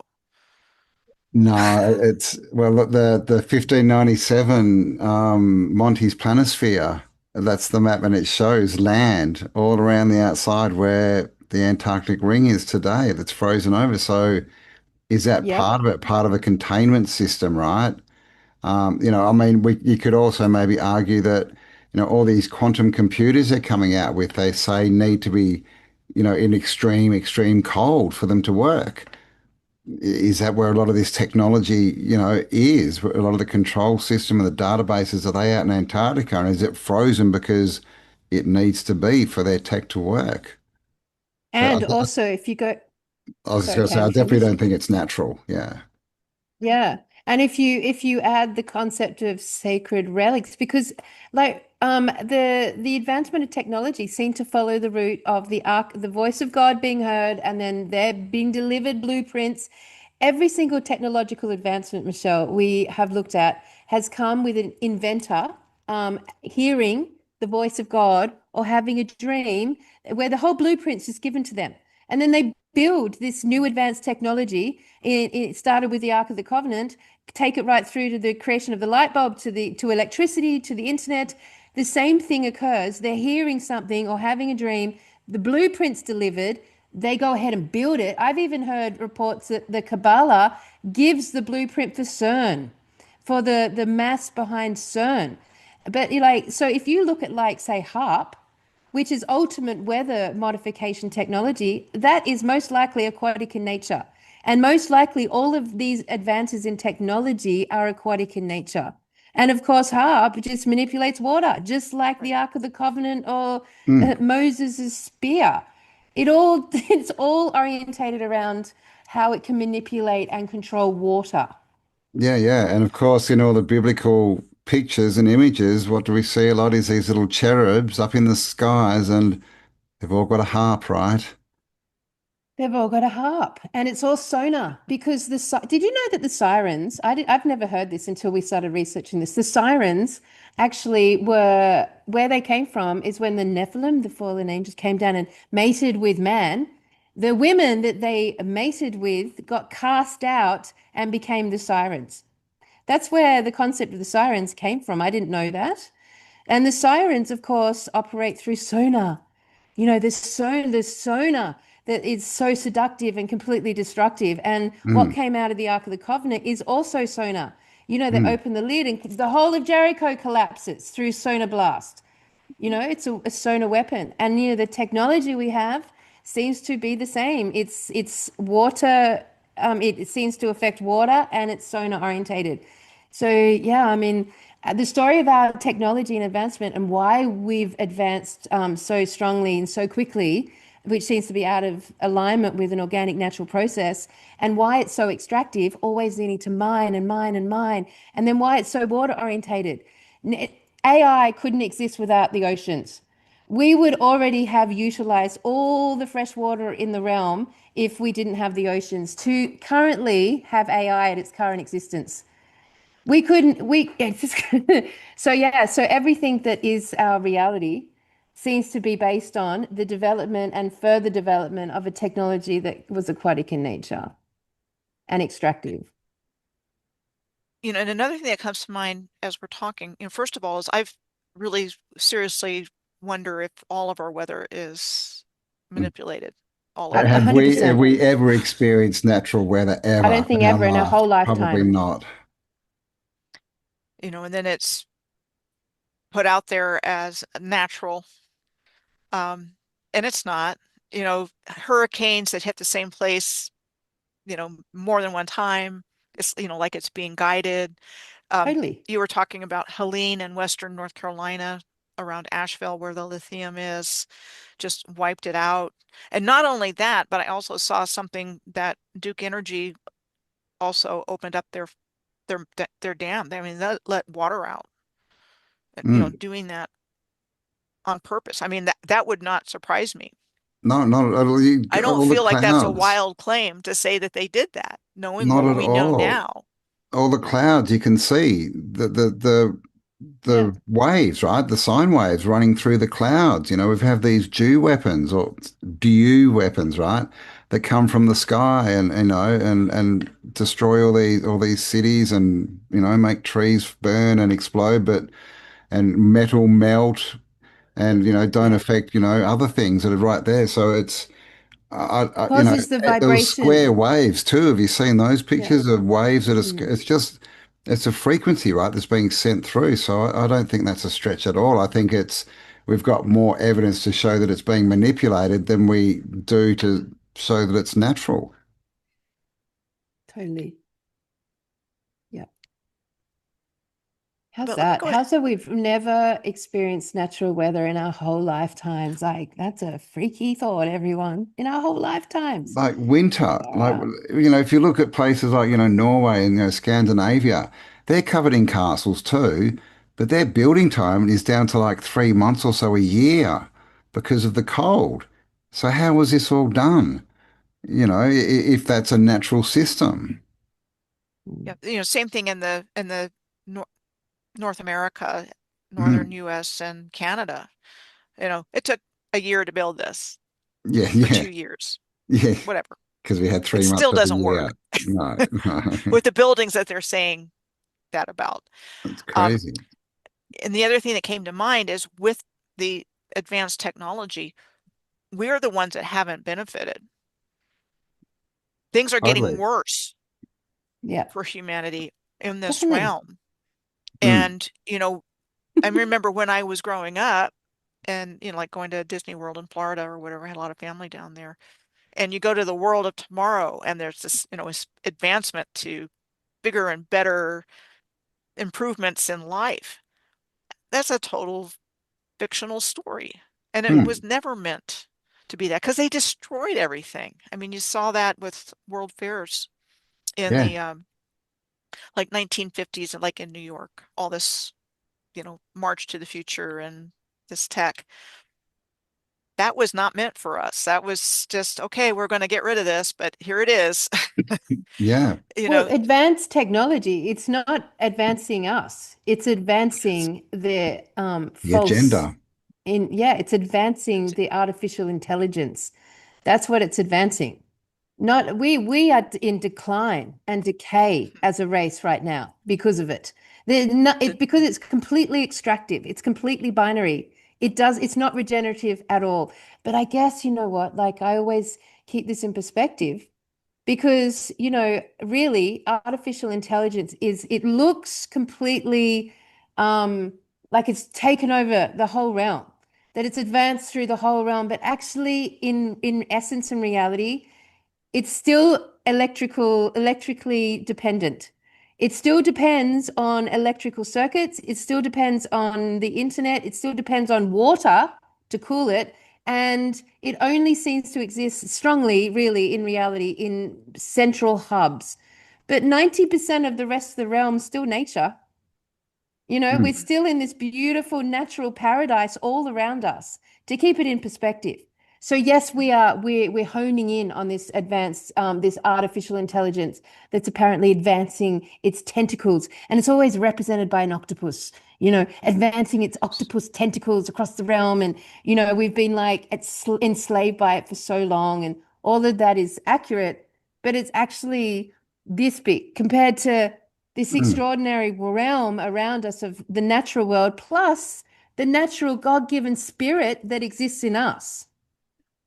Yeah, So, yeah. yes, it appears to be And this big octopus monster, but and it's all yeah, predictive programming. Like all these, movies and shows that show us the future, they're always in these inside in buildings. It's always white, right? It's always, quiet. There's no, cool music or art on. It's just these very sanitary kind of, mm, places for people. You never, that never shows them out in nature and interacting with mm-mm, nature and like living with. It's always, AI, right? Technology. Technology is good for us all. Technology is the God. mhm.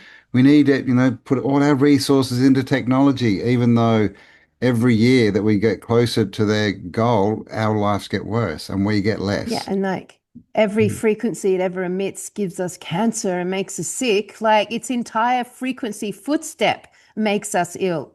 Like it's the wrong power source for us. This is a power source, a charge that comes from service to self, artificial life, parasitic extractive life with false light Mm. operating it versus service to others with the natural world giving us our power and our charge.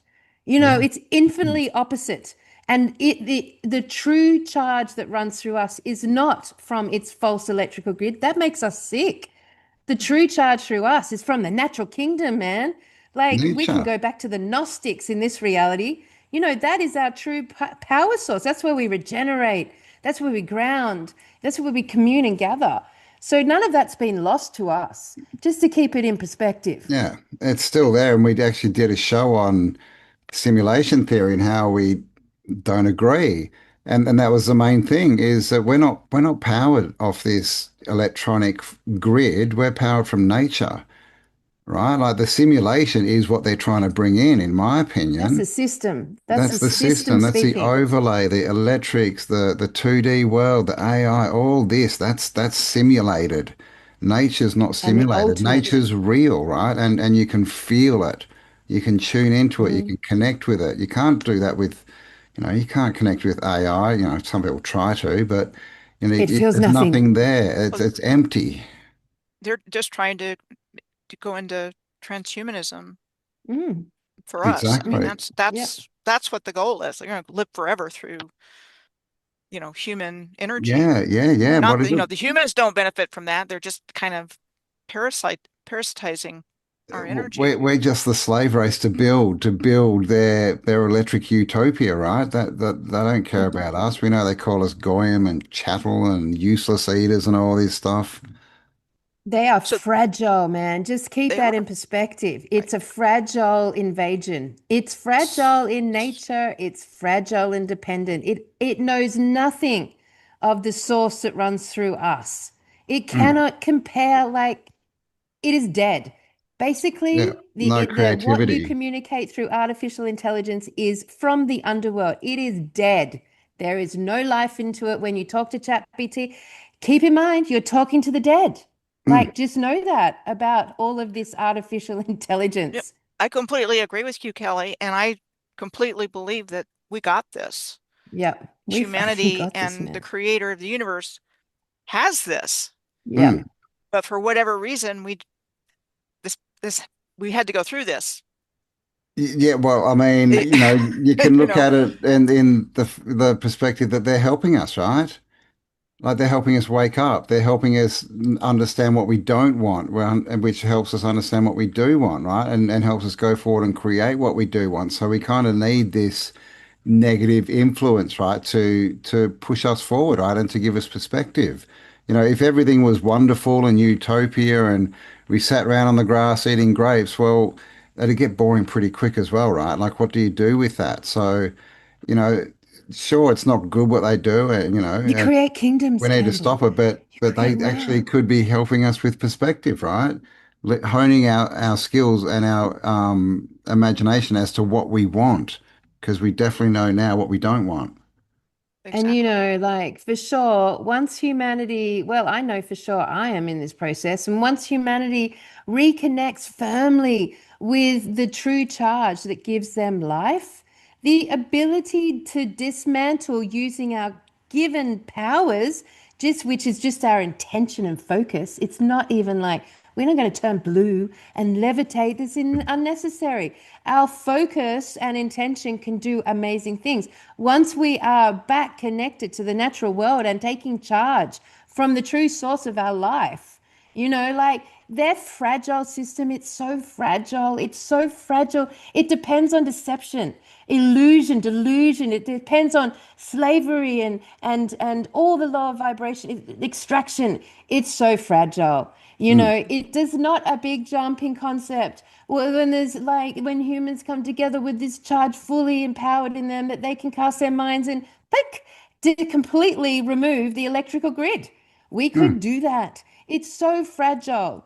It's Mm. so fragile. I just can't tell everyone enough that it's so fragile. Yeah, and it can't create. It's a mimic, right? It's a trickster It god. can't It create. can't do anything without us. All it can do is it spends all its time trying to learn about us, right? That's what all this data collecting is, trying to understand us because it's so weak and pathetic that it can't do anything but that. And this is what all AI can do is get what we've already created, the men and women, and mix it up and chop it up and give it back to you in a different, a different format. That's literally all it can do. It can't think, It can't it's feel. no. It doesn't even have memory. It just It's has code. it's dead. It's jealous of that we get to live and create It's and dead. It's dead. It shouldn't even be here. It's dead. And it's so fragile for it to be not dead. It requires like technology, robotics. It requires the slaves to build these shells for it, essentially. mm, But like without that, freaking forget it, man. They're like they don't even exist. They literally don't even exist. no. You know And what I it's the mean? Like power so source. That's what everyone's always saying, take back the power. Well, what does that mean?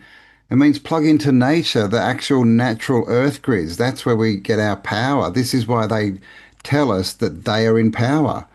Because they want us yeah, to get our power from them, right? yeah, that's From their the dodgy charge food, they their operate dodgy off. drugs, their bloody electronic grid, all their false 2D world. They want us to think that's our power source, right? But it's not. And clearly, look around. People have been getting sicker and tireder for forever. But you go out in nature and hang out with a tree, and you that's your power source. You will feel Yeah. empowered. It's all At about some point it's power going to and get what you turned connect off. to. Yeah. Yeah, it's going to get turned off at some point. It's going to get turned off or dismissed by us. We will somehow disconnect it. And you know what? It's all just going to stop. And yet the trees will continue to grow. Like nature will continue, but this invasion will just disconnect. It'll be gone. So I'm excited by what's ahead of us. And, look, they have thrown such a pantomime at us, Michelle, that like they've submerged us, they've removed history, they've modified every aspect of reality that we've ever known.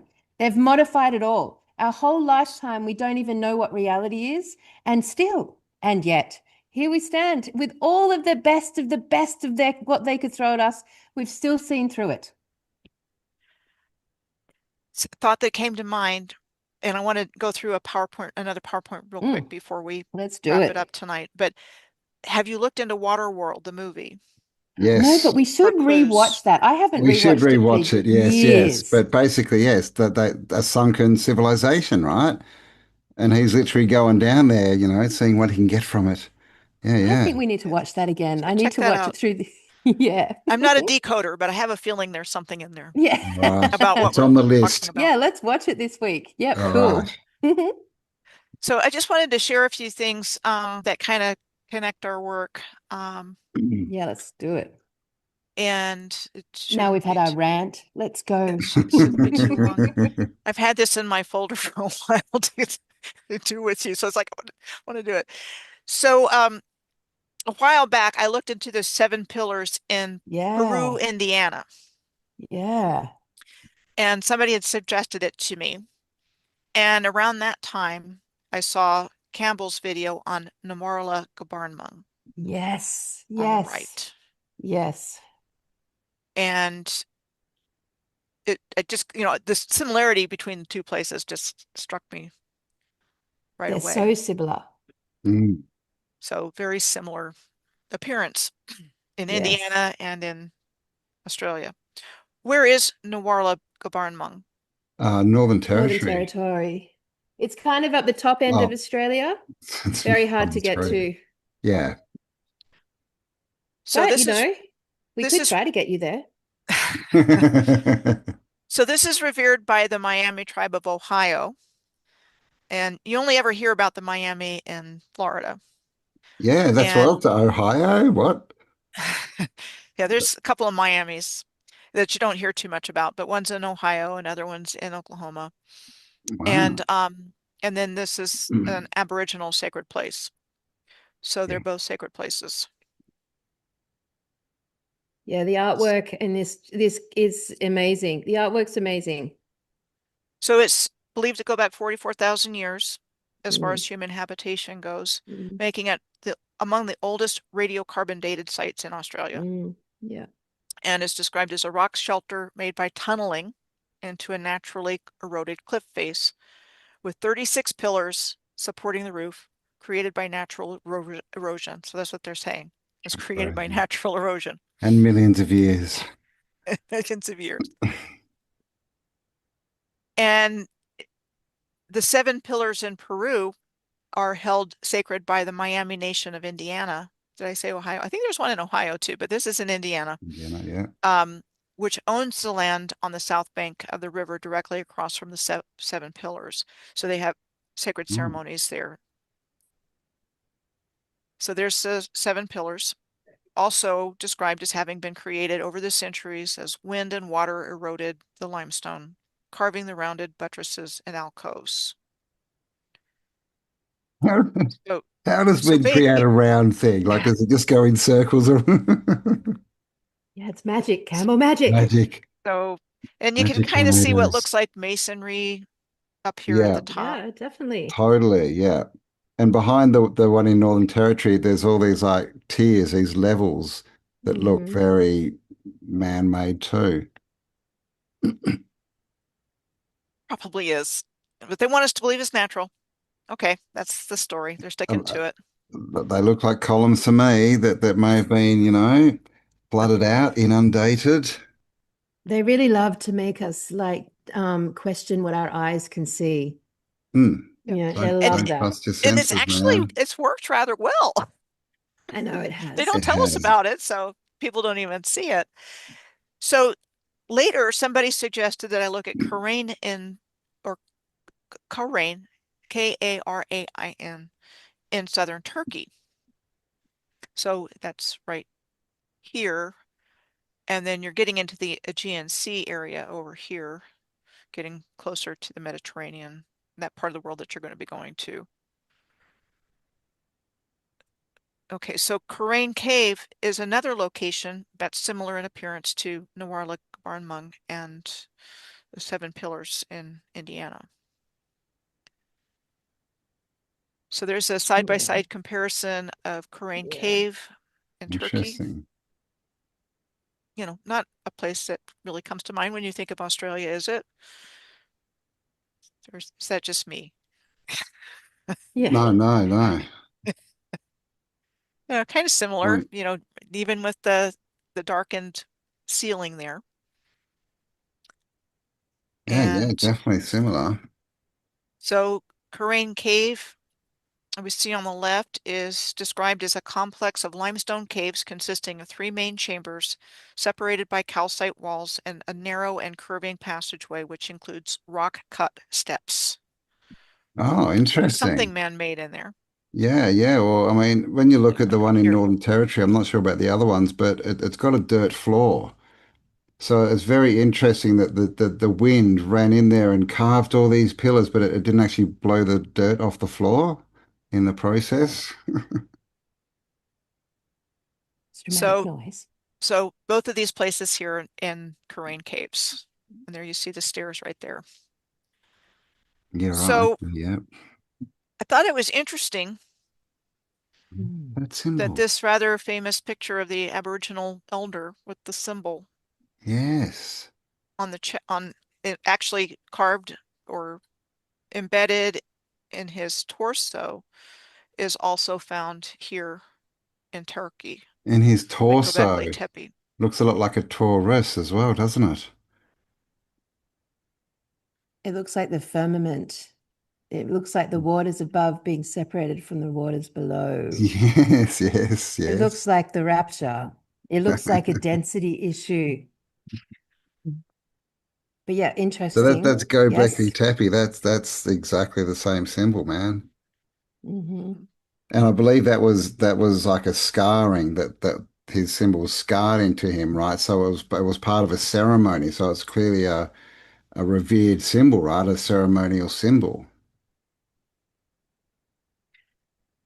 They So also look like just magnets.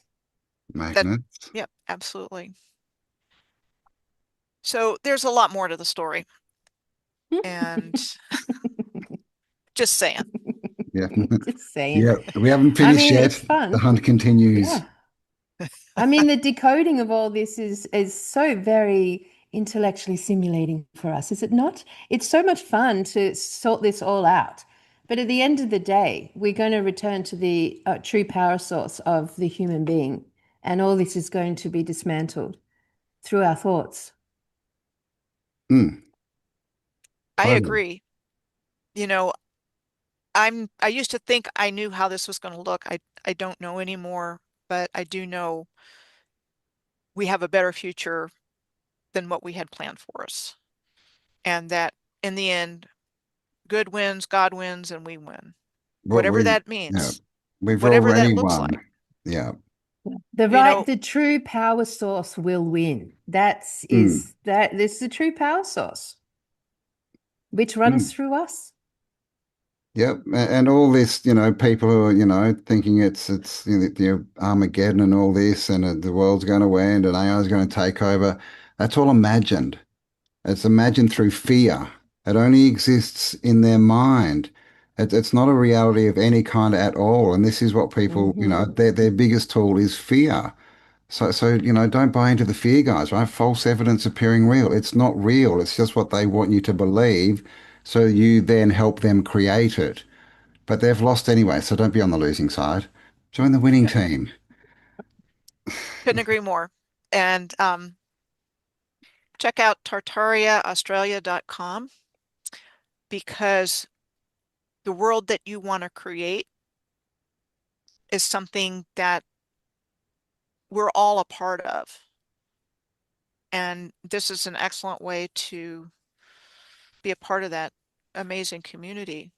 You know, you can see all of the ugly coming out right now. It's coming out right in front of our eyes. And it's scary. But all this beautiful new stuff is coming in. Hmm. And when you have your foot in two, your feet in two different worlds, you can see the ew, I don't like that over there, but you can also see the beauty and the people that are coming into their spiritual gifts, which I've had the pleasure of meeting so many people that when they woke up, they could see auras and felt their spiritual calling, which may be frequency healing or some other modality. But it was like they woke up from this world, this matrix. Yeah. And they Mm. made some hard decisions when they did that. Yeah. But that's where we're at. You gotta, the blue pill, the red pill, you gotta, Got to either choose. wake Well, up and deal with it or go back to sleep. Mm. I And mean, at we're, the end of the day, the simulation, the system, it makes you sick. It makes you sick. So whether or not you end up back in nature just for a health issue or because of service to others and building community and putting your attention into serving others, you are going to inevitably end up back in nature. You can't avoid it. That's your power source. That's the truth. Mm. That is where reality is true. Yeah, And no the one's ever system, the woken up. simulation. No one's ever woken up and said, "Oh, well, now I'm going to be a banker. I'm going to create more AI." Right? It's all nature-based stuff, right? And the actual true power source is what they wake up Yeah. to and go back Yeah. to. Yeah, absolutely. And just on that note, if you do subscribe to the newspaper, this edition that's about to be posted is a very special edition where Campbell and I and the Tartaria Australian community are launching an idea that we are warmly inviting those from around the world to participate in. I'm not going to tell you what it is, but I can tell you Oh, that it's a wait. very active move to rebuilding a kingdom. Mm. And it's certainly the sort of idea and innovation that I believe probably is emerging systematically across the world right now. So there are beautiful, wonderful things happening in this realm as a side note to all of the things that we talk about. I Mm. think that we talk about this and it's very exciting to try to piece the puzzles together, but we're really at the end of getting to the heart of all this. Like I feel like, there's more to learn, yes, but we're generally getting the picture and we're generally piecing it together. And we're kind of generally at the end of it. And generally speaking, there's going to be and is currently is another word, Mm, big shift afoot across the realm. And it's going to put people back into nature and into communities. That's just what is mm, going to happen. And interestingly, on the topic of all the terrible immigration that's happening around the white nations of the realm, it's forcing the good people to leave the cities, the city dells. And the city dells are becoming inhabited with a lot of violence and a lot of service to self orientation. And it's not in alignment with us. It doesn't regenerate us. It makes us sick. It makes us scared. It extracts from us. So there's a natural balance afoot here that most people won't even have to really try very hard to, get onto that pathway because it's just innate in us. mm. It's natural to us. Yeah. Which is a good testimony to where we are in this timeline because we are aligned with our natural selves, which is quite remarkable if you look at the level of deception and the level of illusion that we have been born into, that we still manage to align with our natural selves. Yeah. So, I mean, I think we're coming Yeah. to the end of this system in its current form. Totally, It's not man. advancing. I don't believe it's advancing. I believe No. it's doing It's the all a opposite. It's show, man. It's all a decaying. show. There are solutions, right? And of course, solution means to mix, and so that's and together, and that's what this is based on. So we're not going to tell you what it Mm. is. You have to get the newspaper, but that there are ways out of this, and we think the best way to build the new world that everyone keeps talking about is to build the new world. Well, you're doing a Yeah. phenomenal job. Thank you. I'm Thanks, very mate. impressed. So thank you very Thanks, much. mate. Yeah, We we're a very It's appreciate proactive it. podcast. yeah, I was blown away by your newspaper. I guess it's a magazine too, but What Yes, we is it? it's call it What a kind of is it's it? kind of a little newspaper. bit of both. Kind of looks a It's bit a more little bit like a of both. magazine, but Yeah, mm, it's a bit of both, it's a bit of which both. is nice because it's undecided, it's Yeah, undetermined, we and went with it's the completely made up by you. we went with the 1970s kind of comic book kind of look. But yes, it's whatever you want it to be, guys. It's whatever you choose. You are the power. Yeah, definitely. It's with, You're but all your spelling mistakes. somebody has to put it together, and that's a big deal. Thanks, mate. Yep. So Well, it's our service and it's our honor and it's our pleasure. Every single thing that we do in service to others is empowering and regenerating. So, that's the remarkable power of it. The And more service to others you participate in, the more regenerated you become. yeah, The more so if you service really to want to look at self, it, the the more best fucked service up to you become. self is service to others, right? Because we get more out of serving others than we would out of serving ourselves. It comes back, 100%. sevenfold, The as they opposite of say. the system. Yep, the opposite of the simulation. And any truther out there, or any researcher, or anyone who's talking about the simulation as a fact that we're in it, like you've got to ask the question, like, where did they get their power source from? Where do you, in a simulation, get your freaking power source from? You know, like, us, exactly.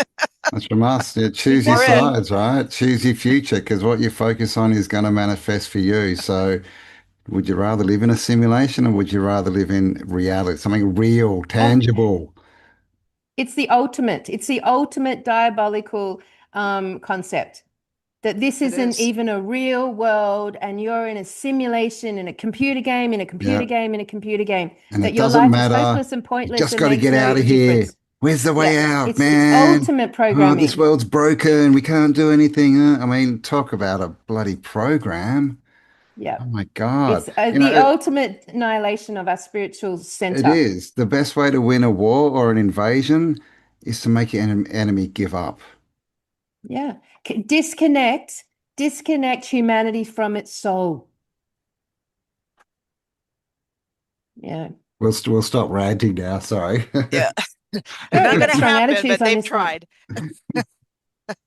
They're not going to be Yeah. successful, but boy, No. have they ever given it everything they had. I think they've given it their best shot, man. I don't think they've got Mm. much left to do. All they can I really do know. is kill people now. Like they've really given it their best friggin' shot. Yeah, but they're still pathetic failures. So there we go. We win And anyway. completely fragile. Mhm. Mate, just remember, everyone, it can be turned off. Just remember that. Just by a switch. Can't turn us off. You have to actually do a lot to turn us off, but we can turn it off. Hmm. And Yes, we certainly we can. can turn it off in our own lives to start with by building new systems and new kingdoms which don't involve it, don't use it, don't utilize it, don't engage it, don't integrate with it. That's what's coming. New kingdoms without it that are no longer, they're completely separate from it. And from that, you're going to see remarkable human power come back online. Remarkable. And when that human power comes back on, man, talk about just like getting grouped together and say, all right, we can solve some of these problems. Again, we can solve some of these problems now. Why do we want to dismantle? Let's just tune into it and dismantle the entire electrical grid if we want. Let's reenact the ether grid. I mean, what do we want to do? Like, we are so unlimited once we've disconnected from it. Exciting.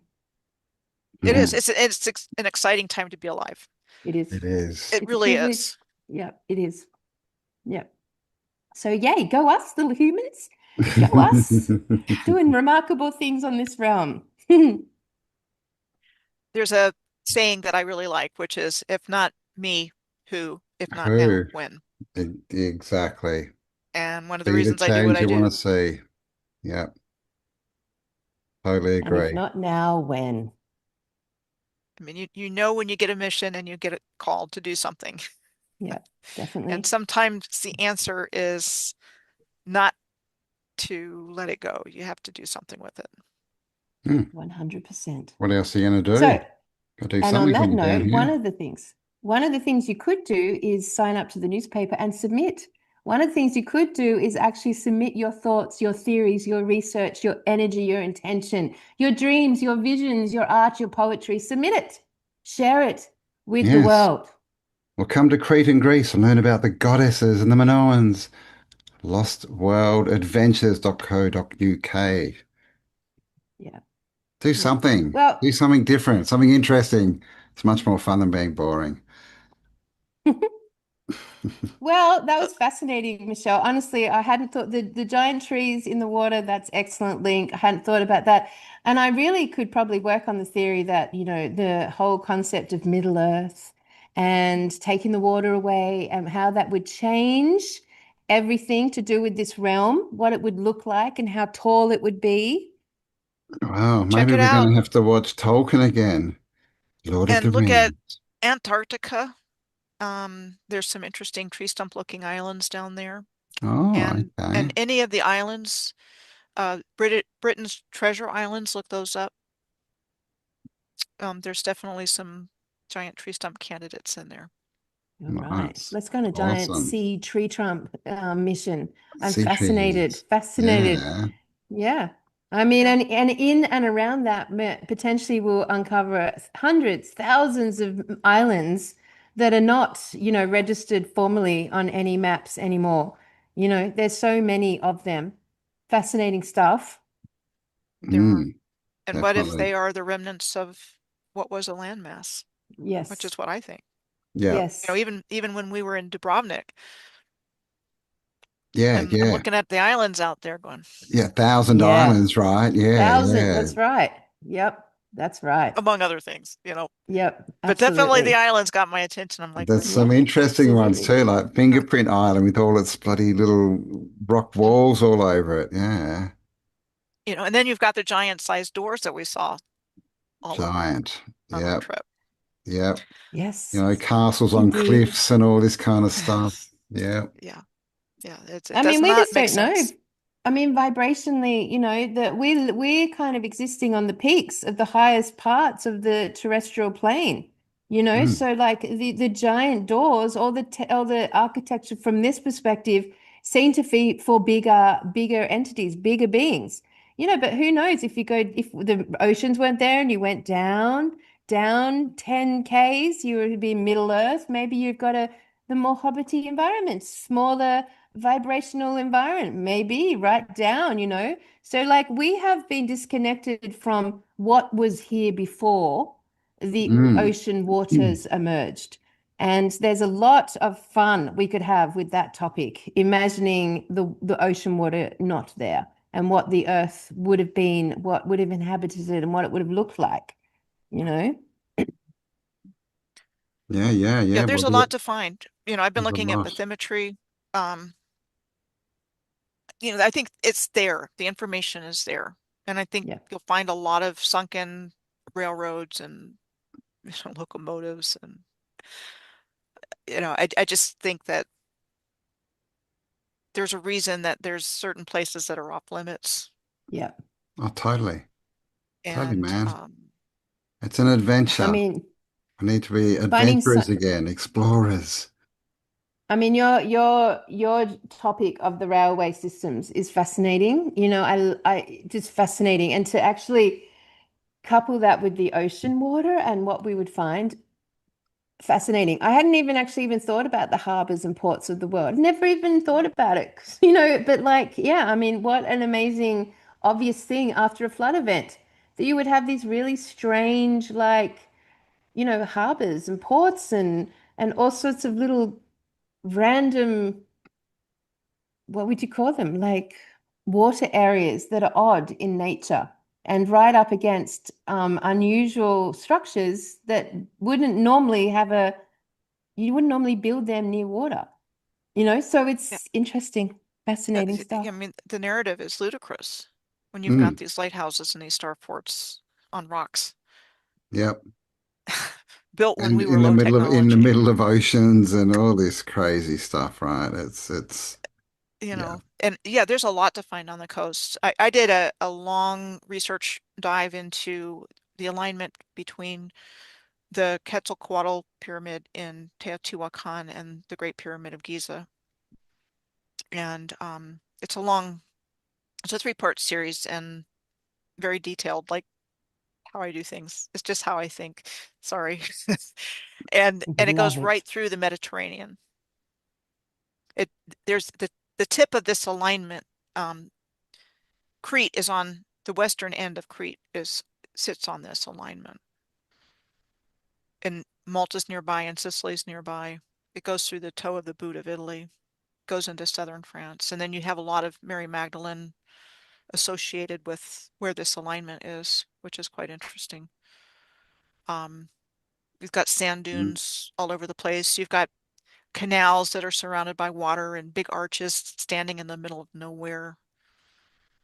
Um, there's a lot, I mean, there's just a lot to find. And, Hmm. again, it's all natural Hmm. according to our narrative. But Of course it is. I think there's a According lot to more the to the dead. story.